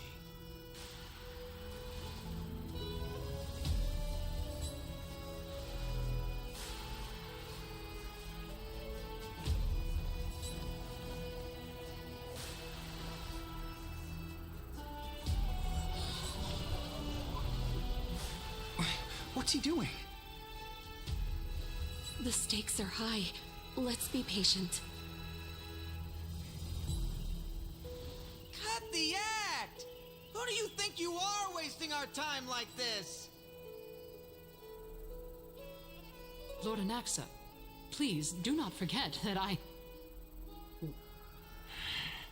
Rule number 1, do not call me Anaxa. Rule number 2, never interrupt me. Silence is golden.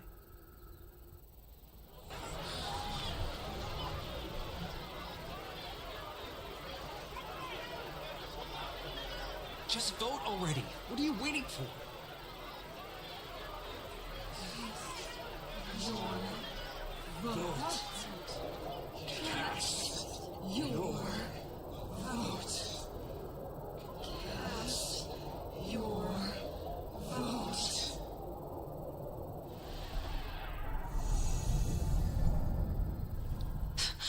I cannot help but wonder, is every hardship in the world something you will exploit and use to your advantage? How else am I supposed to make use of this situation where my body and soul are separated?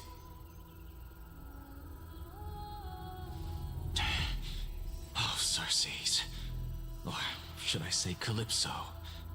Accompany me on this final journey. Let us journey to the Netherrealm and see how she will substantiate the answer to your question and validate my decision. We need only to follow the sound of the tides.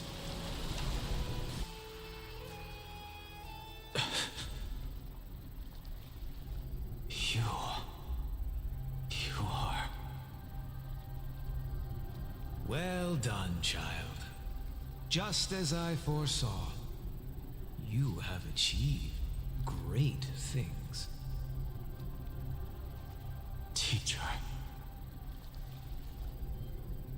What a twist of fate. A blasphemer raised in the doctrines of the Venerationists. It's like a foal kicking its mother in the belly after taking all her milk.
respect you immensely, sir.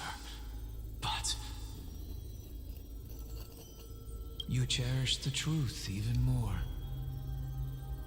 So, child, do not be troubled by the criticisms I have borne. Do not let those voices hinder you as you forge ahead. As the sage of the Venerationists, I am duty-bound to oppose you. But, as your friend and mentor, Anaxagoras, I say, go forth, for the truth is already in your hands. I will keep that in mind.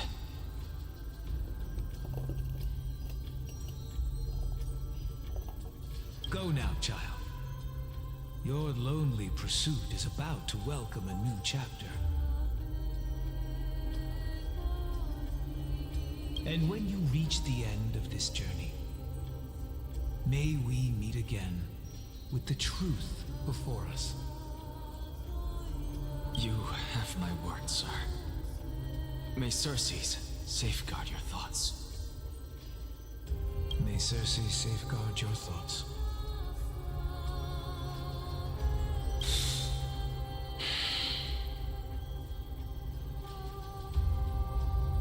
You are right, Empedocles. My lonely pursuit is about to welcome a new chapter. I must be on my way now. May we meet again with the truth before us, Empedocles. What are you waiting for? Just cast your vote. Silence! Silence, everyone! Behold, Circes, here at the center of the world, I shall write the final step of my proof. For this place is but one step away from the truth.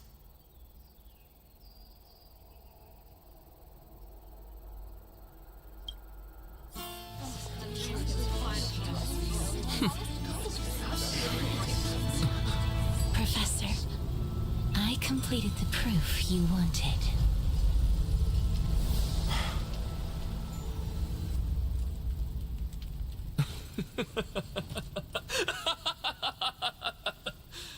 Thank you, Castorus. The answer is plain as day. My vote goes to the Flame Chase journey and nothing else! Elder Kindness, I have deciphered the truth of this world.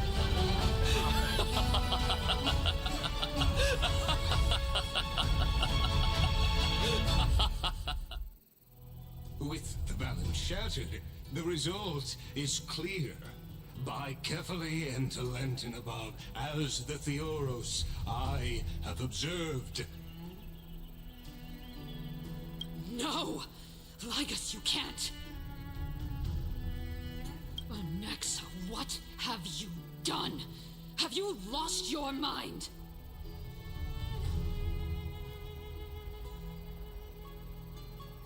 I hope you are prepared for the harsh punishment awaiting you. Mark my words, I will make sure that clever head of yours never forgets the price of betrayal. Have you forgotten? I told you that happens to be one of my rare talents. You put on such a grand performance just to aid their preposterous flame chase journey? Performance? No, you are quite mistaken. I may be paranoid by nature, but I've always been known for my honesty. If you really understood me, Lady Kindness, you'd realize that I never had any interest in your pathetic little game of politics. Factions, standpoints, they are jokes in my eyes. I have never once switched sides. Because I, and I alone, am the truth. Lady Kindness, with all the citizens here as witnesses, we should honor the spirit of democracy and respect the decision of this assembly. I have observed that Akama has chosen her destiny. This citizens' assembly has resolved to continue the flame chase journey. This resolution shall be put up on the wall of heroes, such that all citizens are aware of the city's way forward. You! It seems not everyone is ready for the assembly to end. Very well. Let me entertain you for a little longer. By your leave, Lord Lycus. Interesting. Elders and citizens, your attention, please. Stay for a moment more, if you will. Anaxagoras of the Grove of Epiphany has an announcement for the assembly. What is this performer up to now? So apropos. Just moments ago, all of you made a decision on the fate of Amphorius. As a supporter of the Flame Chase journey, it pleases me to see the choice you have made. But I regret to say that I still harbor doubts about this outcome. Thus, I hereby challenge this resolution.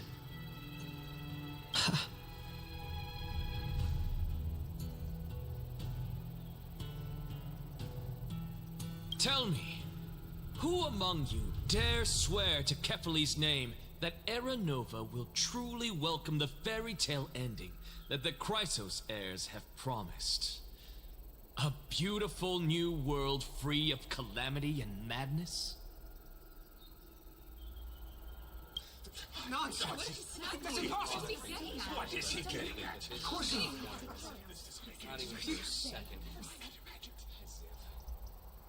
No one? Must I pick somebody to answer? Very well. You, the one acting so wise and profound, in front of all present here, do you dare swear that it will happen for sure?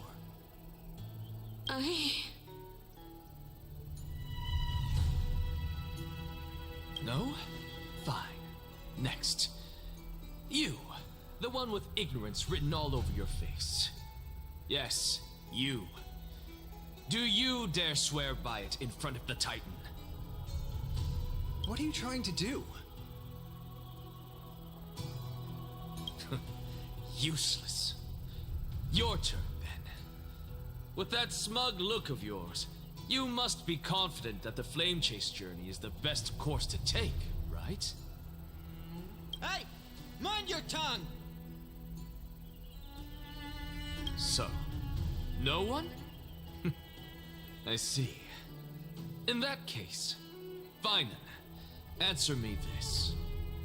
Your speech was filled with such passion just now. How confident, then, are you in making this promise? Professor, what are you doing?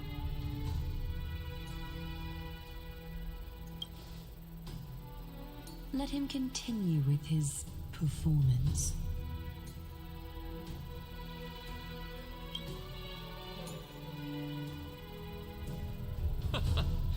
Will you look at that? Even Finan and Aglaya lack the courage to make such a promise.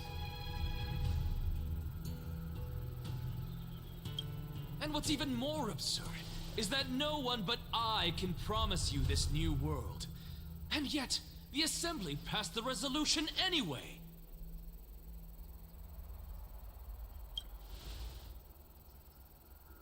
But you needn't worry, because I knew better than to trust you good-for-nothings. That is precisely why I am here today. To give you one final lecture.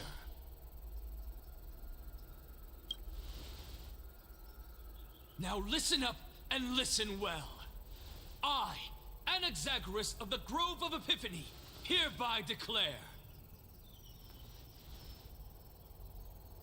everything that the Flame Chase journey promises is true. Finan of Ides Elysiae, the prophesied demigod who shall succeed Kefali, will reforge each and every one of us in the new world with his complete, intact memories. What?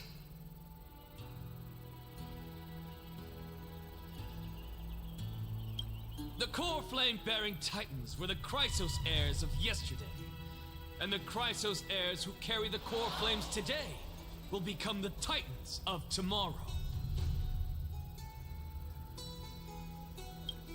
All of our souls shall endure for eternity in the miracle of the World-Bearer. And all under Kefali's protection shall step into that new world.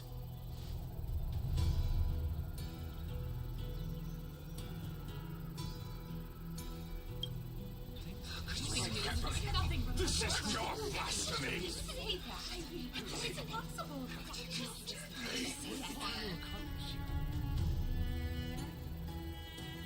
What?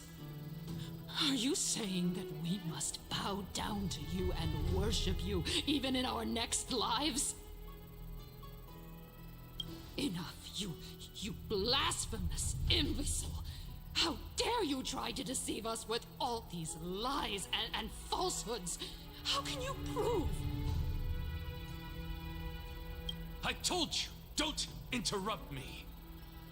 But since you've asked, I shall be kind and indulge you. My statements are based on my experiments on the divine body of Kefali themselves. You heard me correctly, everyone. With the tacit approval of kindness and the Council of Elders, I fused my soul with a god through alchemy and learned the truth behind Era Nova.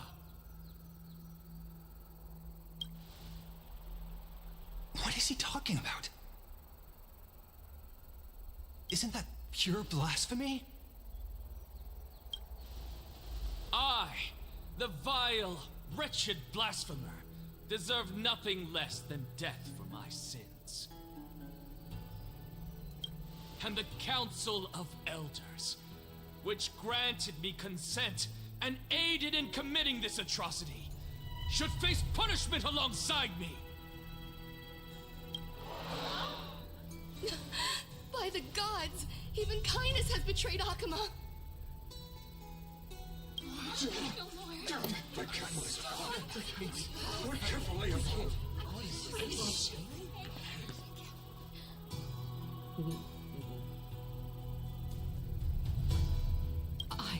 I had no knowledge of his transgressions. He did that on his own. The Council of Elders bears no responsibility for his actions. Lord Lagus, as the esteemed Theoros, are you going to simply stand by and allow the Council of Elders to be dragged through the mud? If the accusation is true, I will acknowledge it. If not, my conscience stands unburdened. Lady Kindness, the reputation of the Council of Elders was not built in a day, nor will it be shattered overnight. Repercussions await those who fool the people, and punishment must be meted out on those who abandon their vows.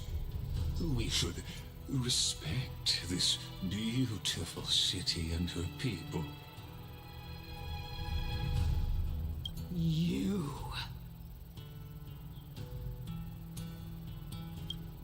Lady Aglaya, the Gold Weaver, I humbly ask that you take on the responsibility of overseeing this judgment in the name of the fairness of Talantin and the justice of Kefali. Considering the circumstances, and in accordance with Akima's codex, as the only demigod among us, you shall rightfully wield this authority. The honor is mine to bear. How is this permitted? They can't let this happen. Somebody do something. This is how we're supposed to hold.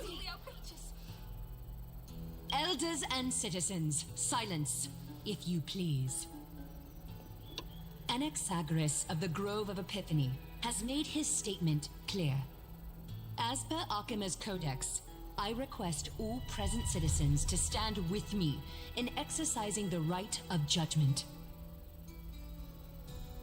First, Elder Kainis of Akima and Ligus the Theoros stand accused of neglecting their duties and abusing the law, leading to the egregious blasphemy against a god. In the names of Talantan and Kefili, Akima is to form a committee before the 7th action hour to conduct an investigation and disclose the findings to the public for subsequent judgment. That's what we deserve! Curse you! Now, concerning Anaxagoras of the Grove of Epiphany, he has confessed to grave blasphemy against Kefili. In the names of Talantan and Kefili, the accused must be allowed to hear the people's voice prior to the execution, for a chance at a reduced sentence and possible pardon.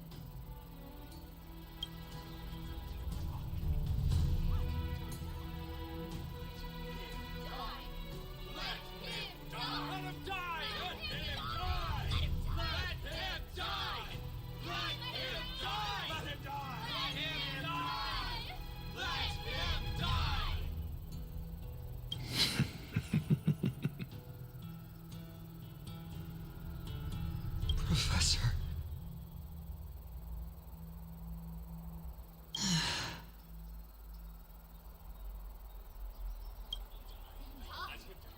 Let him die. Let him die. Let him die. Let him die. Let him die. Let him die. Let him die. Let him die. Let him die. Let him die. Let him die. Let him die. Let him die. Let him die. Let him die. Let him die. Let him die. Let him die. It's still going out. Let him die.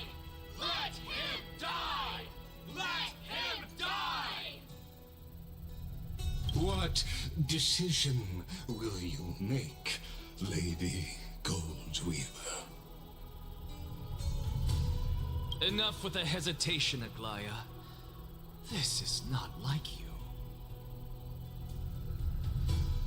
Let him die. Let him die. Let him die. Let him die. Let him die. Let him die. Let him die. Let him die. Then, in light of the people's voice, O Talantan on high, may you bring death upon him.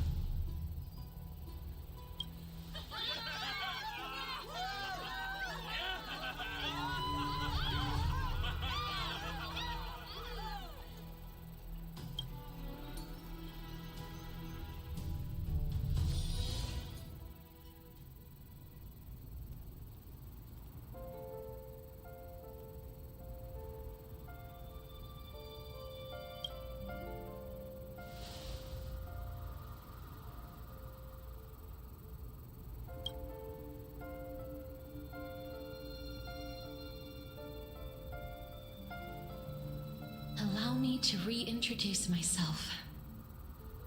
I bore the name of Castris while walking among the mortals. And now, I stand as the demigod of death, the living side of Thanatos. Welcome to my realm, where the west wind ends.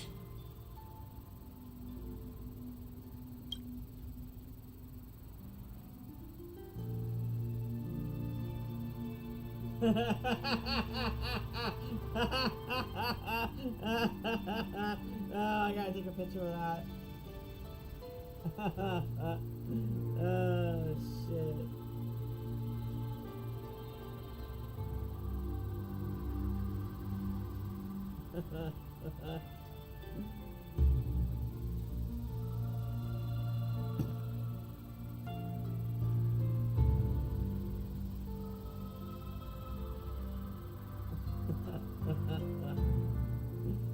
I'm so tempted to say number 2. I really am. Mom, I made it. My character arc is finally done. But I'll go with number 1.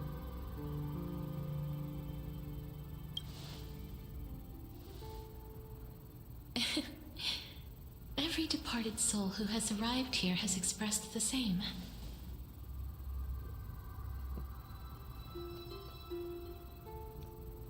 Did you know? Every flower here was planted by Thanatos themselves. These flowers were originally both lifeless and immortal, but in the first rain brought by the River of Souls, they were given new life, flourishing as the bearers of countless souls. And it is my duty as the Master of Death to tend to their well-being and foster their growth in this serene haven. Similar to the structured cycle of life and death in the mortal world, these flowers too shall wither and fade, returning to the earth and then ascending to the sky with mist and tides.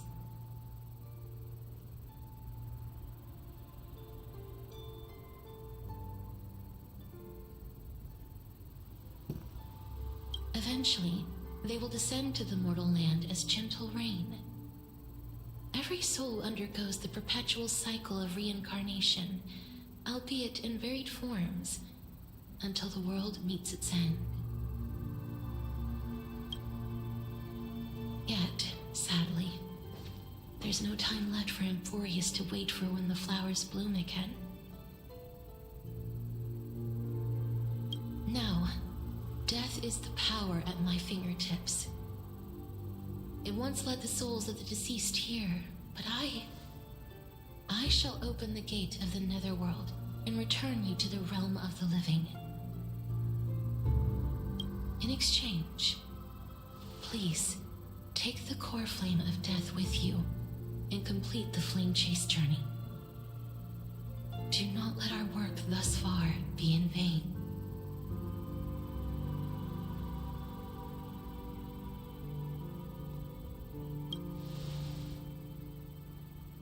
Thank you.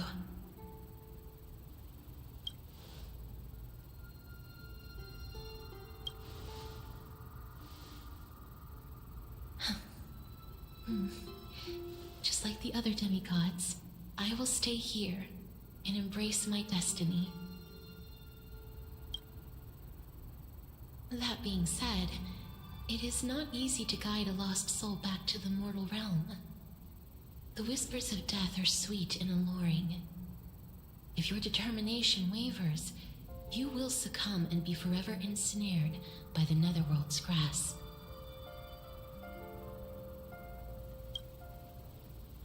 Please consider this a one-time exception. I will do everything in my power for the flame chase journey.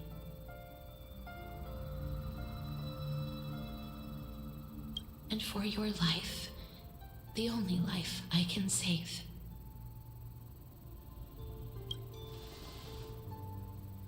I am glad to hear that.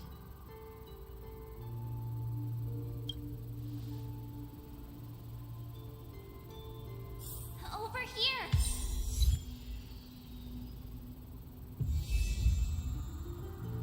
I believe in you.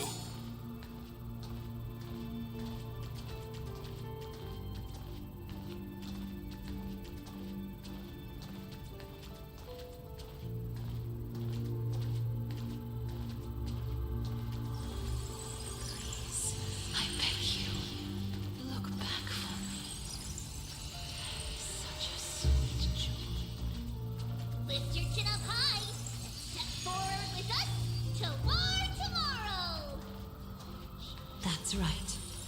Keep your eyes on the dawn.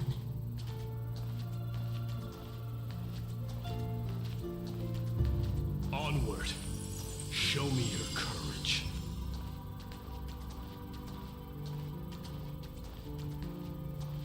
Partner, we shall become heroes together.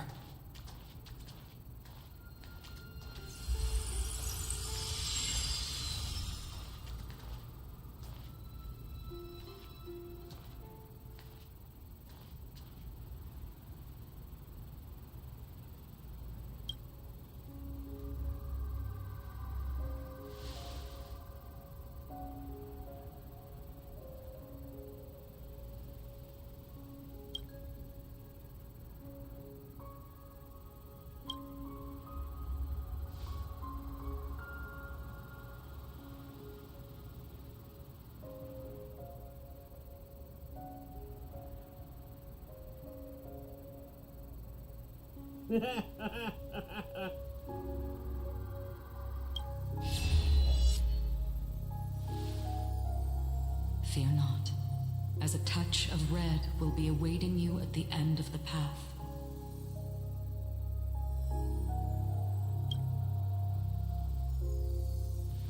It'll guide you and illuminate the way out. By doing so, you'll eventually reunite in the warmth of the sunlight.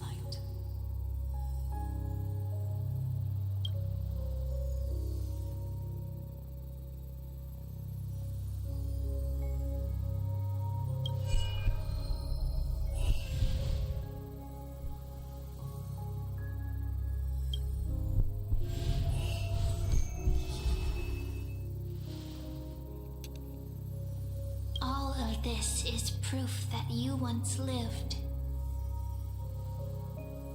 Your soul, your memories, the years you've journeyed through, and the path they revealed, leading you back home. So, continue onward. Do not stop moving forward, and do not let her sacrifice and the support of all who have stood by you be in vain. Over here, friend! Take my hand. Let's go home.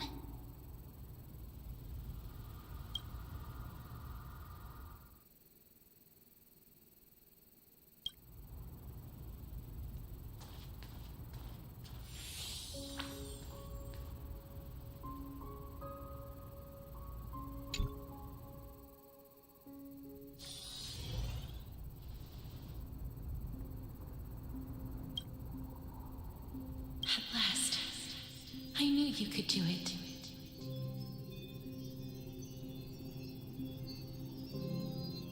Your soul is still perfectly whole. As if some kind of force is trying its best to keep it together. Is it Ornyx's final blessing? Or is it a miracle of your own? It's truly incredible. Such a strange surge of familiarity. So hard to describe. Perhaps it is fate, once again fulfilling its own design. Or perhaps it is the laws from beyond the sky, so familiar to you, that intertwined our fates long ago.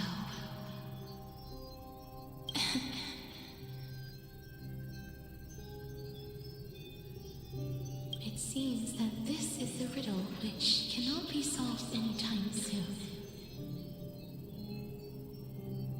The sensation of becoming a demigod is truly wondrous. It's as if the river of souls is winding its way through the depths of my spirit, transforming with each breath into a fine rain that nourishes the world. Do you recall that prophecy? At the end of the sea of flowers, The souls of the living shall warm thy fingertips, and after an embrace, there shall be eternal separation.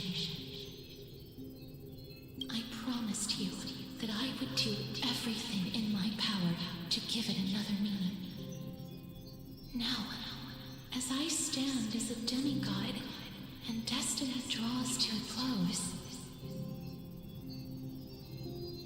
I can finally end it in a way that is as beautiful as it deserves. The wish I once sought, but could never grasp, is now within reach. In this brand new world, every blooming life will lift its arms in celebration and recount the profound meaning of this very instant. Every touch, every embrace we share will never again be an ice-cold loss. They will radiate with an intense warmth, sowing love far and wide throughout the land.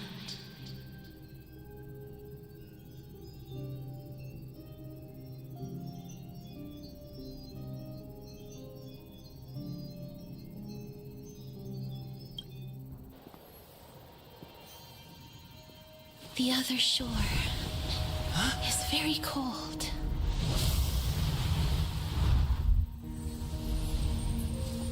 May I borrow your warmth one last time? Thank you for fulfilling this wish of mine. The place I'll be going to is what humans call the Land of Sorrows. But with this heartbeat and the residual heat of this embrace, I shall turn the nether realm into a gentle place of rest.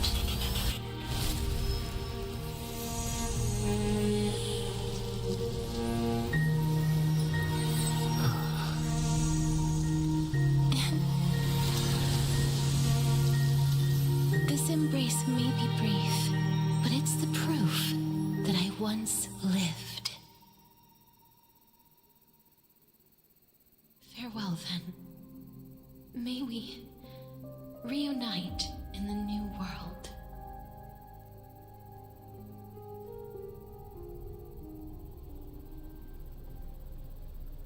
That grand and absurd performance was what you've been seeking your whole life? I gave up everything in search of truth, and it culminated in this very moment. You, on the other hand, performed as I expected. You did not hesitate when you saw the chance to attain power.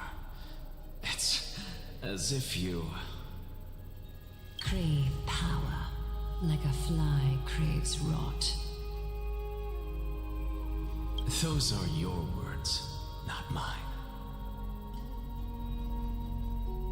But what you said at the end, did you already know what I had planned for Thainan? I may have lost an eye, but my vision is clearer than anyone else. You've nearly exhausted your humanity.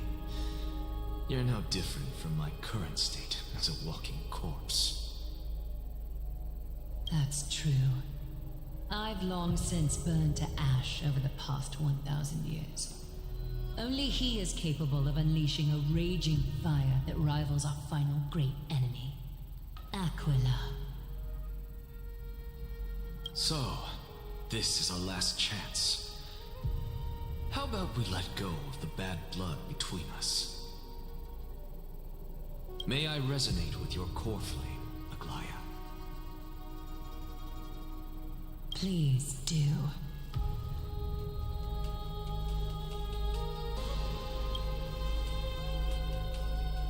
That's impossible. To persist with your soul thinned to such an extent. You're insane. Just as you fight to lug your corpse onward to complete your unfinished goals, I have my own reasons for doing this.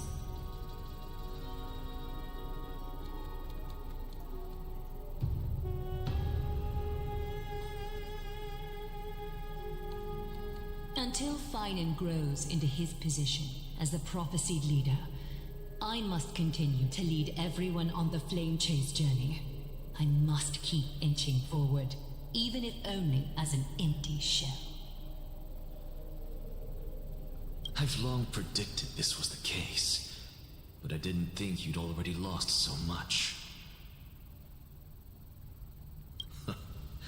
How ironic. We would have avoided so many misunderstandings if you and I had just spoken this candidly before.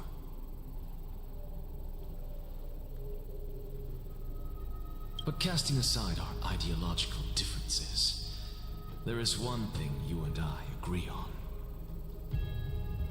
Finan.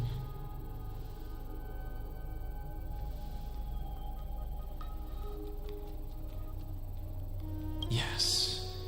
He was born to be a hero. He understands the hearts of the people, and I can confidently say he is a far better leader than you. Only he is capable of fulfilling your mission. Sadly, he is a man cursed by Nestia. But by my estimates, his horribly elaborate sense of style should not impede Aranova.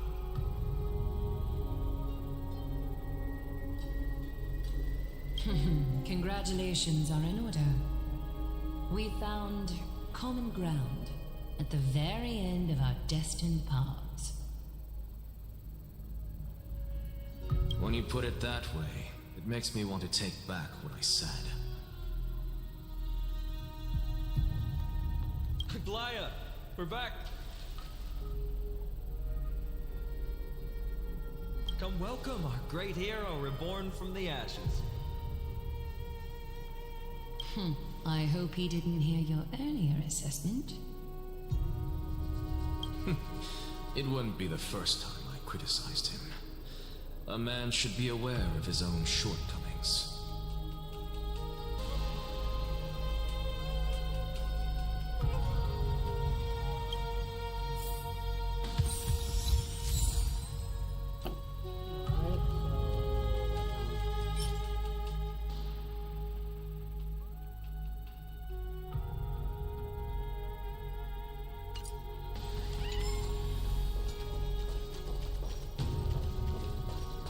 I'm gladdened by your triumphant return. But I don't see Castris among your number. It looks like she not only helped me prove my theory, but helped you fulfill your mission as well.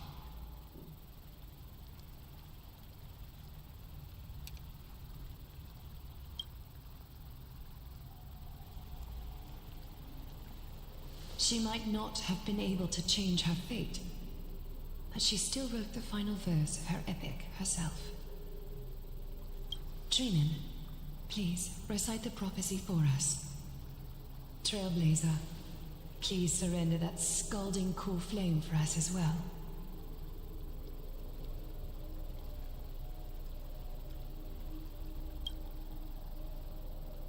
You are the only life she ever saved by her own hand in her 1,000 years on this earth.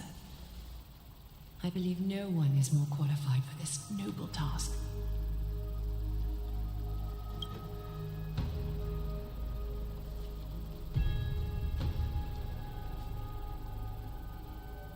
O gods who have returned, and gods who are still watching, today we bring you a soul laid bare. The Hand of Shadow, Thanatos, remembered their name from the past.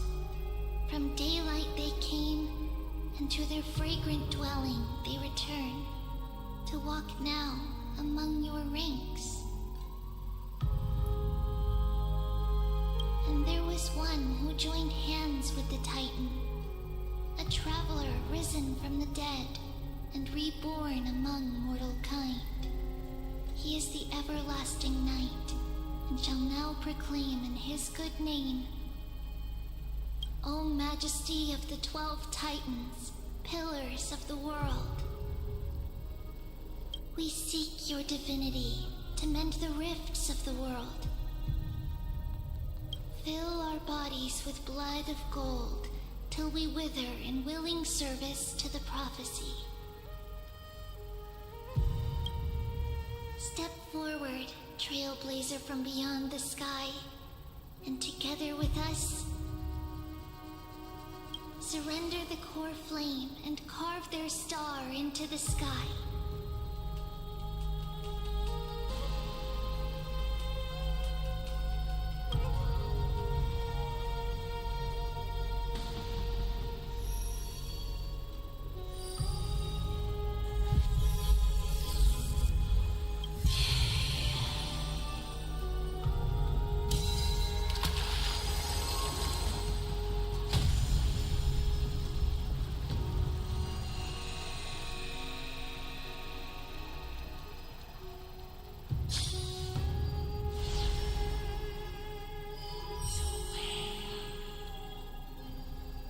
Constellation for death.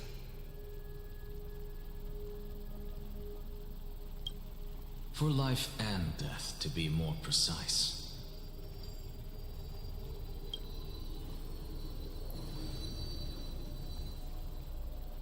Look, it's...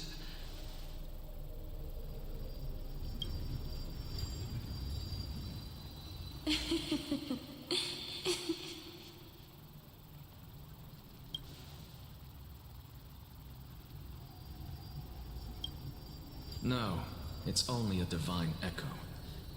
I think she's here for the trial.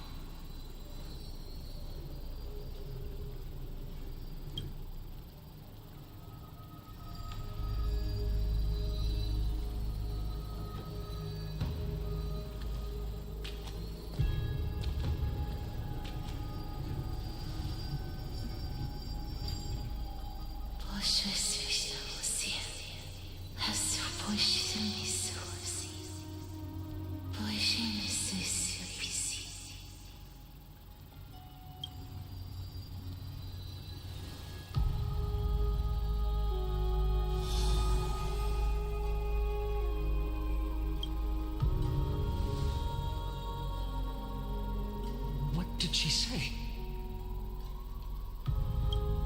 That's the language of the Titans. Castorus... No. The Titan.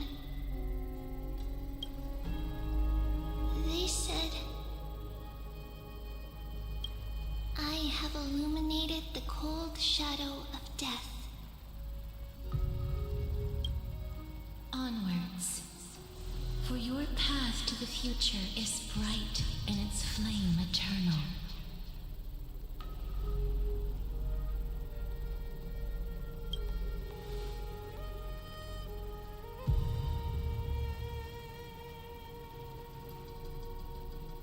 Do not forget.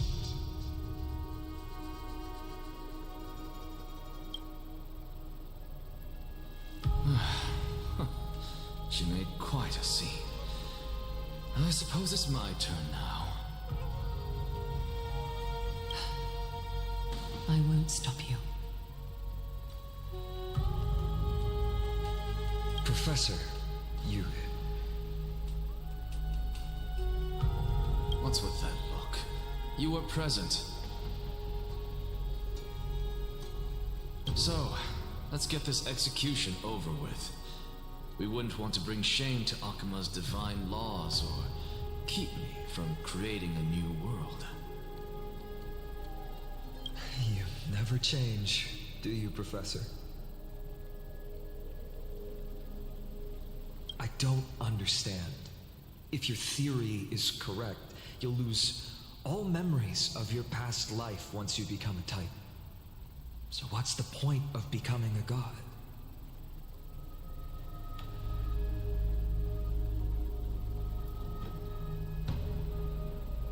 Of course there's a point. Even if I forget who I am, I'll still have my brilliant mind. It goes without saying, I'll find a way to retrieve memories of my past life. Besides, I still have you, don't I? I still don't really understand what you said during the assembly. Even if it were true, things reforged from memory could never be the same as the original anyway. Then allow me to tell you right now that you're wrong. What exactly are we? My answer is that the Chrysos heirs are the future Titans and vice versa. Of course, this answer only applies to us. So, what are we when it comes to regular mortals?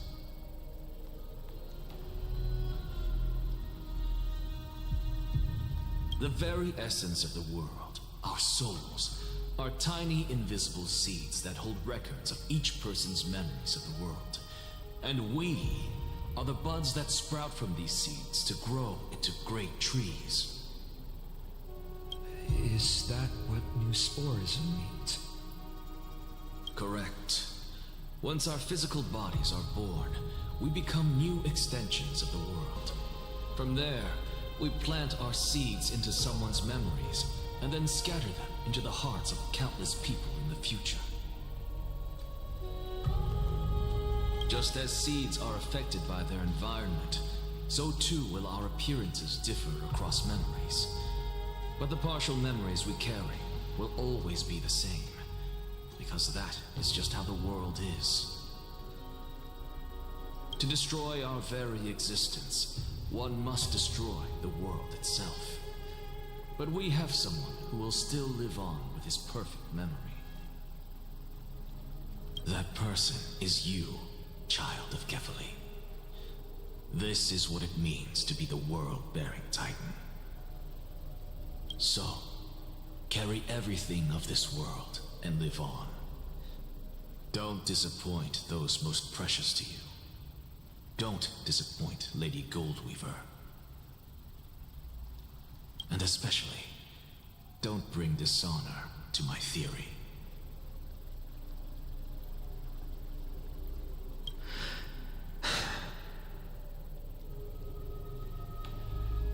Anaxa, I swear to you, I'll lead everyone to our reunion in the new world. Good. That is all I have to say. Farewell, everyone. May we meet again in the next life. Farewell, great performer. May Circes safeguard your thoughts.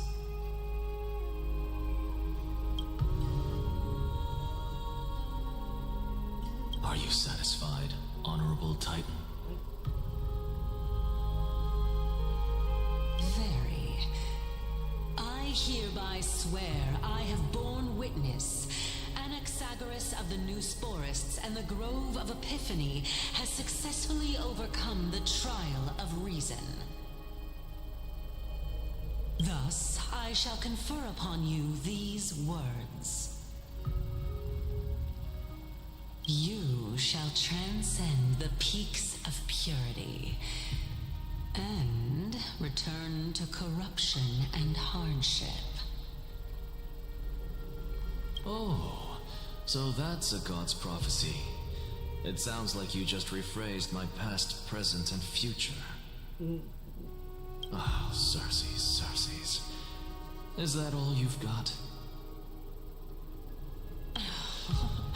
Well, you've already transcended the peaks of purity, and you were never the type to give me any leeway. That is true. But I do still have one question. I knew it. What is it? Maybe we're thinking of the same thing.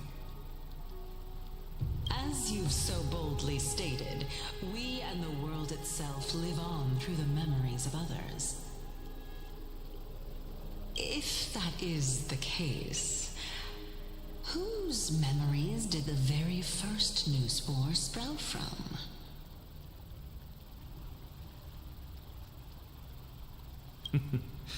How should I know?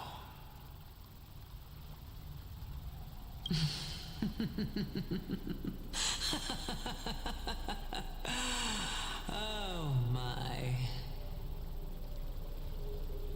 But, since we are both equally curious, we should allow the children of humanity who come after us to investigate in our stead.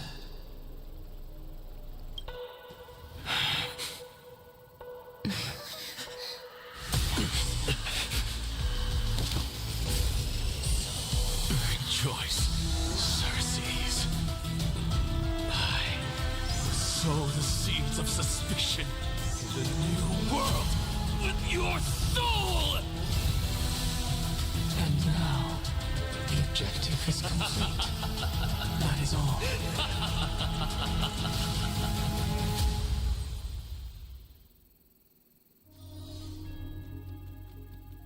Thankfully, she's still alive.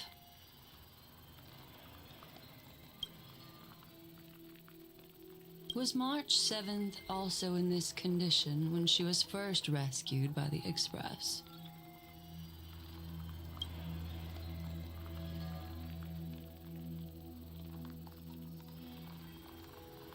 But she still woke up naturally. Looking on the bright side, that might happen this time as well.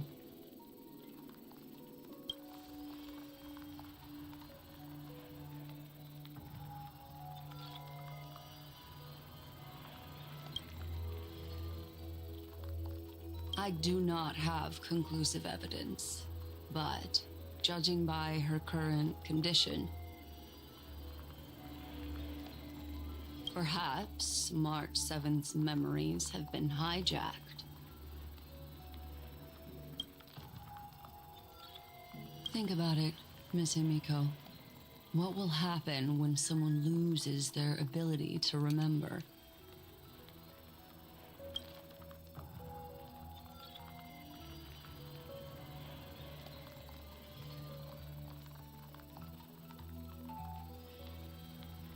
Unfortunately, short-term memory is an entirely different concept from the inability to remember. Perhaps it is difficult for you to imagine, but an individual who has lost their ability to remember turns into nothingness.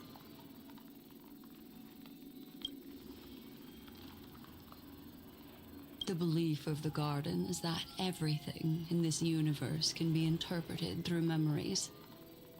This is the driving force behind the continuance of this path.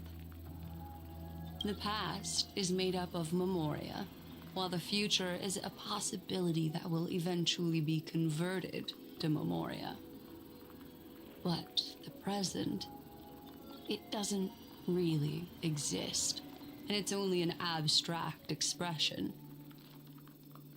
Therefore, when a person is affected by the path and loses their ability to remember, their physical form will also be affected. These ice crystals are a manifestation of that.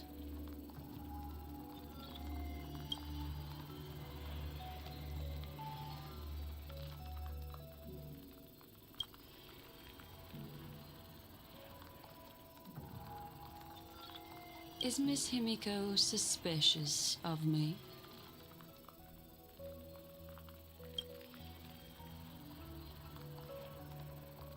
In other words, now is the time for me to prove my innocence. That's not a problem, of course. The true reason behind my intentions is that Amphorius holds special significance. For some memo keepers of the Garden with extremist views, it is a perfect example.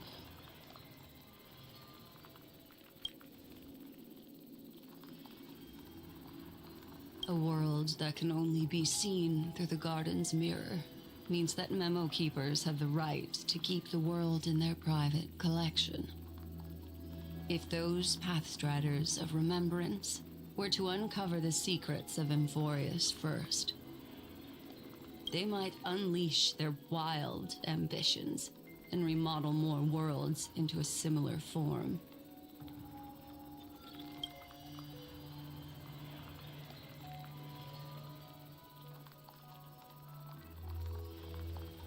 I chose to remain quiet before, because I did not want to involve you in the Garden's internal conflicts.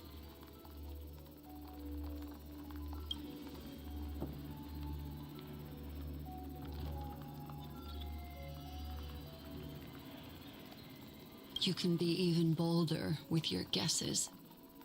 The people that I'm talking about, they aren't just individuals. They are an organization that has already attached itself to the pinky finger of Fu Li.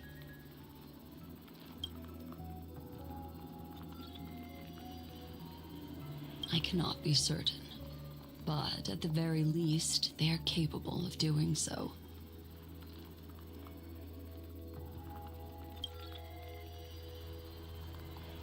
I am deeply sorry about what has happened to March 7th.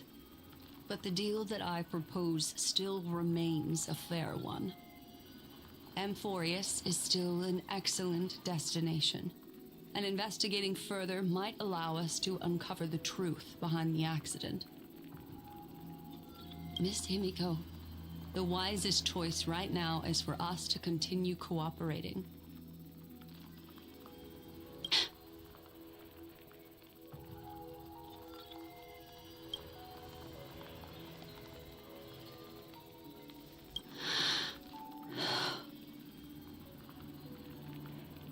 Let me take back a part of what I said just now, Miss Himiko.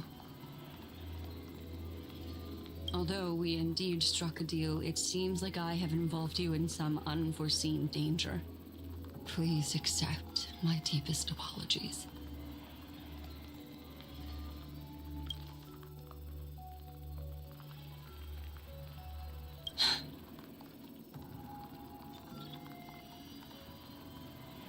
It's Fu Li. Their gaze has just swept across Amphorius.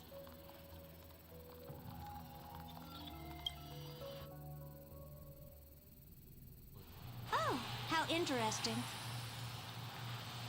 I never expected a mere memo snatcher to be actually hiding so much inside her head. What's even more interesting is that the word Amphorius has appeared in her subconscious.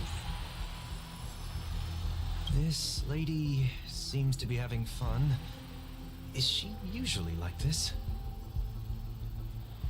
It's hard to explain. What are you two whispering about? Has it not occurred to you that I can hear everything clearly? Oh, please pardon me, Madam Herta. Would you mind sharing with us what you've discovered? The ones who need help are the Astral Express. You will have to put up with my methods, even if they are rather unconventional. Let's get back to the topic. By using the fourth mirror, I rummaged through the brain of this memo snatcher and learned a good deal. Not only does this person know of Amphorius, but there are also many memo keepers who are interested in the place. I searched through her consciousness and found the following terms: the Eternal Land, the Rejected Land, and the private collection of the Garden of Recollection. It seems like Miss Black Swan is indeed hiding some things from us. Since I'm not able to find any useful clues from the outside, why don't I personally visit this mysterious Amphorius? Planning to head to Amphorius yourself? Yes, but not in the flesh like you all foolishly did. See these Herta mirrors? With them, I can project my data spirit entity to any corner of the cosmos through spatial warps, without even needing to leave my room. But of course, these corners of the cosmos must be within the coverage zone of inter-astral peace communications. After all, this is collaborative technology. I see. You do seem like the more indoor type. Although that star zone is not within the network of the IPC, the Express itself can serve as a signal station. Come, give me the astral chart coordinates. Then, sit back and enjoy the show.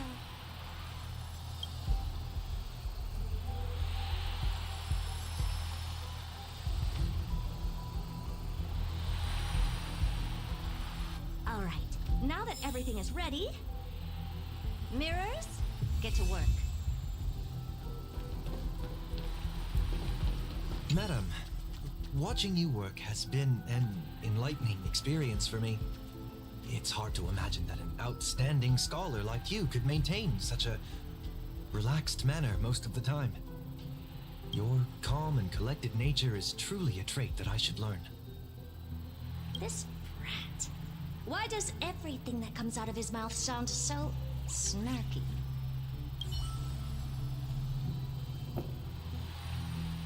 Thank you, Madam Herta. Companions are the lifeblood of the Astral Express. When things are settled, we will repay you for all your help. Well, this young man sure is courteous. First mirror, input the coordinates. You'll be in charge of the spatial warp. As you command, Madam Herta. The preparations are complete. I wish you a pleasant journey ahead. Second mirror, prepare for the thought refraction. There's still some distance from the Astral Express to the Emphoria's celestial body. You're in charge of sending me over. This time, raise the power to the maximum. Don't be stingy. Oh, okay. I won't fail the mission, Madam Herta. Third mirror, you're in charge of generating the data spirit entity. I'm happy to help, Madam Herta. What kind of appearance are you planning to use this time? Good question. Let me think. Forget it. Just use my own appearance. There's no one there that'll recognize me anyway. As you wish.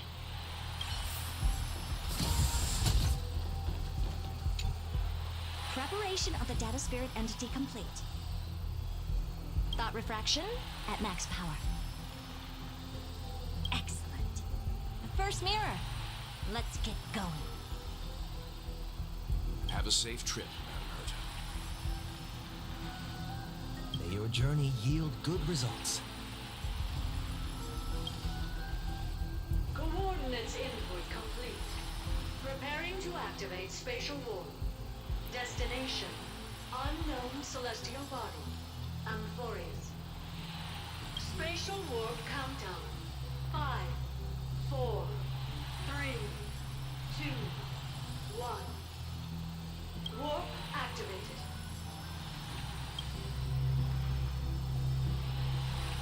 Oh! So that's Amphorius? Its appearance is, well, sure is unique. Second mirror. Prepare for thought refraction. It's time to send me in. Alright, please read the safety protocols carefully. Can't you hurry up? Yes, ma'am.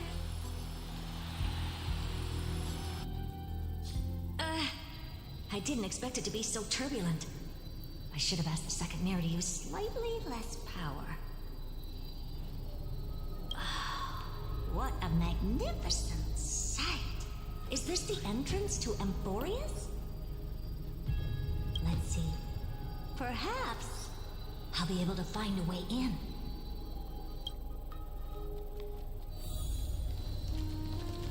What's this? A statue?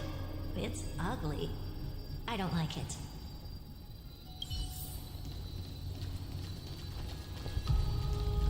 What's this? creepy. Oh, it moves?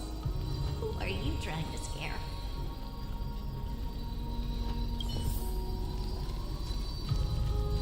Oh, I finally found your traces. How esteemed must you be for the great Herda to come out personally? When we return, get ready to become free labor for the simulated universe for the rest of your lives. It's either a projection or a fake. There doesn't seem to be much to take note of. Now then, how am I going to get into Amphorius?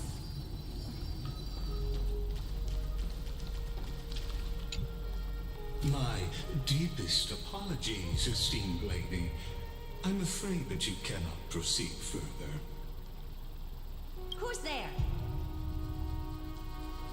Your visit, although not part of my calculations, is a pleasant surprise. It's a pity that the preparations are not yet in place to receive you with the hospitality that someone of your status deserves.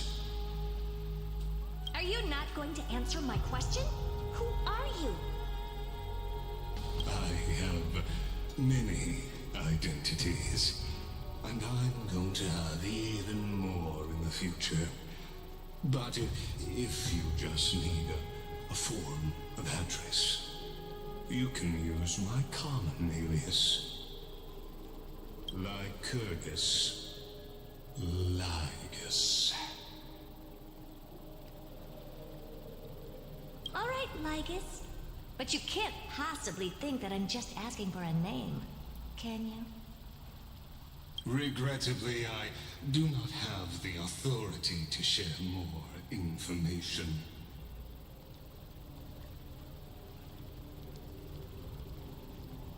However, standards are always flexible. While not violating the ultimate agreement, I'm able to disclose this piece of information. As you thought, this is the entrance to Amphorius. Now, please, kindly turn back.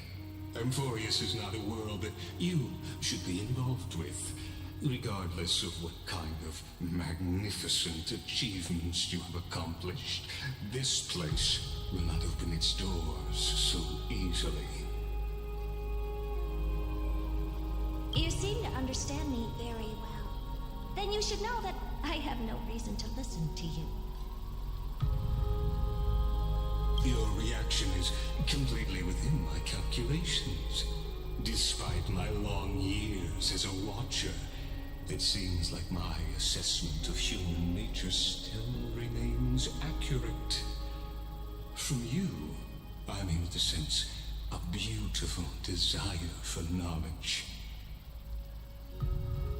But my answer remains unchanged. Madam, it is with the utmost goodwill that I suggest you return to where you came from.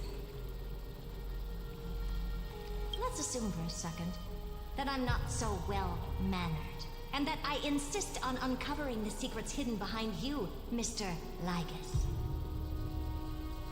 How do you plan to dispel this notion of mine?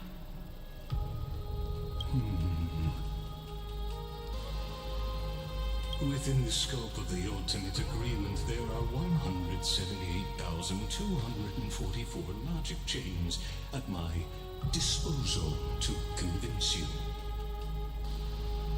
After filtering through them, I have determined that I only require 3 to attain the results that I desire. Oh? I'm all ears. First, for reasons that cannot be disclosed, Amphorius is a completely isolated celestial body. Apart from me, no one else will be able to help you enter. That's not a good argument. Second, If your plan is, as you've alluded to previously, to force me into cooperating by showing hostility, do know that, just like you, I have basked in the gaze of the erudition. I stake my honor and assure you that in the worst case scenario, our mutual destruction will be inevitable. Oh? No wonder I couldn't find a back door. When I did a scan of our surroundings, the safety protocols on you are comparable to Screwy's. How interesting. I assume that you still wish to hear the third logic chain. Of course. Why wouldn't I? Third, even if you exhaust all your means and find a way to break through, you will surely give up once you understand the consequences of your actions. After all, throughout your long life, as much as you would hate to admit, your conscience has played a crucial role. What a brazen robot. You think that you can actually understand me through your paltry calculations? But since you put it that way, why don't you tell me what these consequences will be? It concerns the third path that is entangled with Amphorius. A path that you and your friends still very much lack understanding of. The destruction. So, if you ignore my warnings and persist in your ways, you will break the shackles of a Lord Ravager. And when that happens, their fury will engulf the cosmos.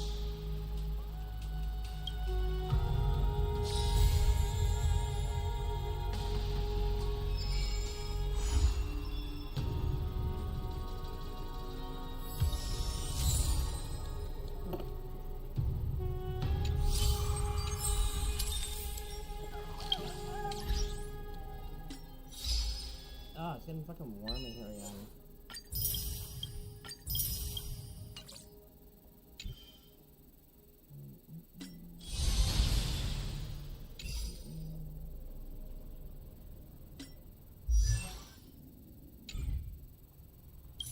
What time is it?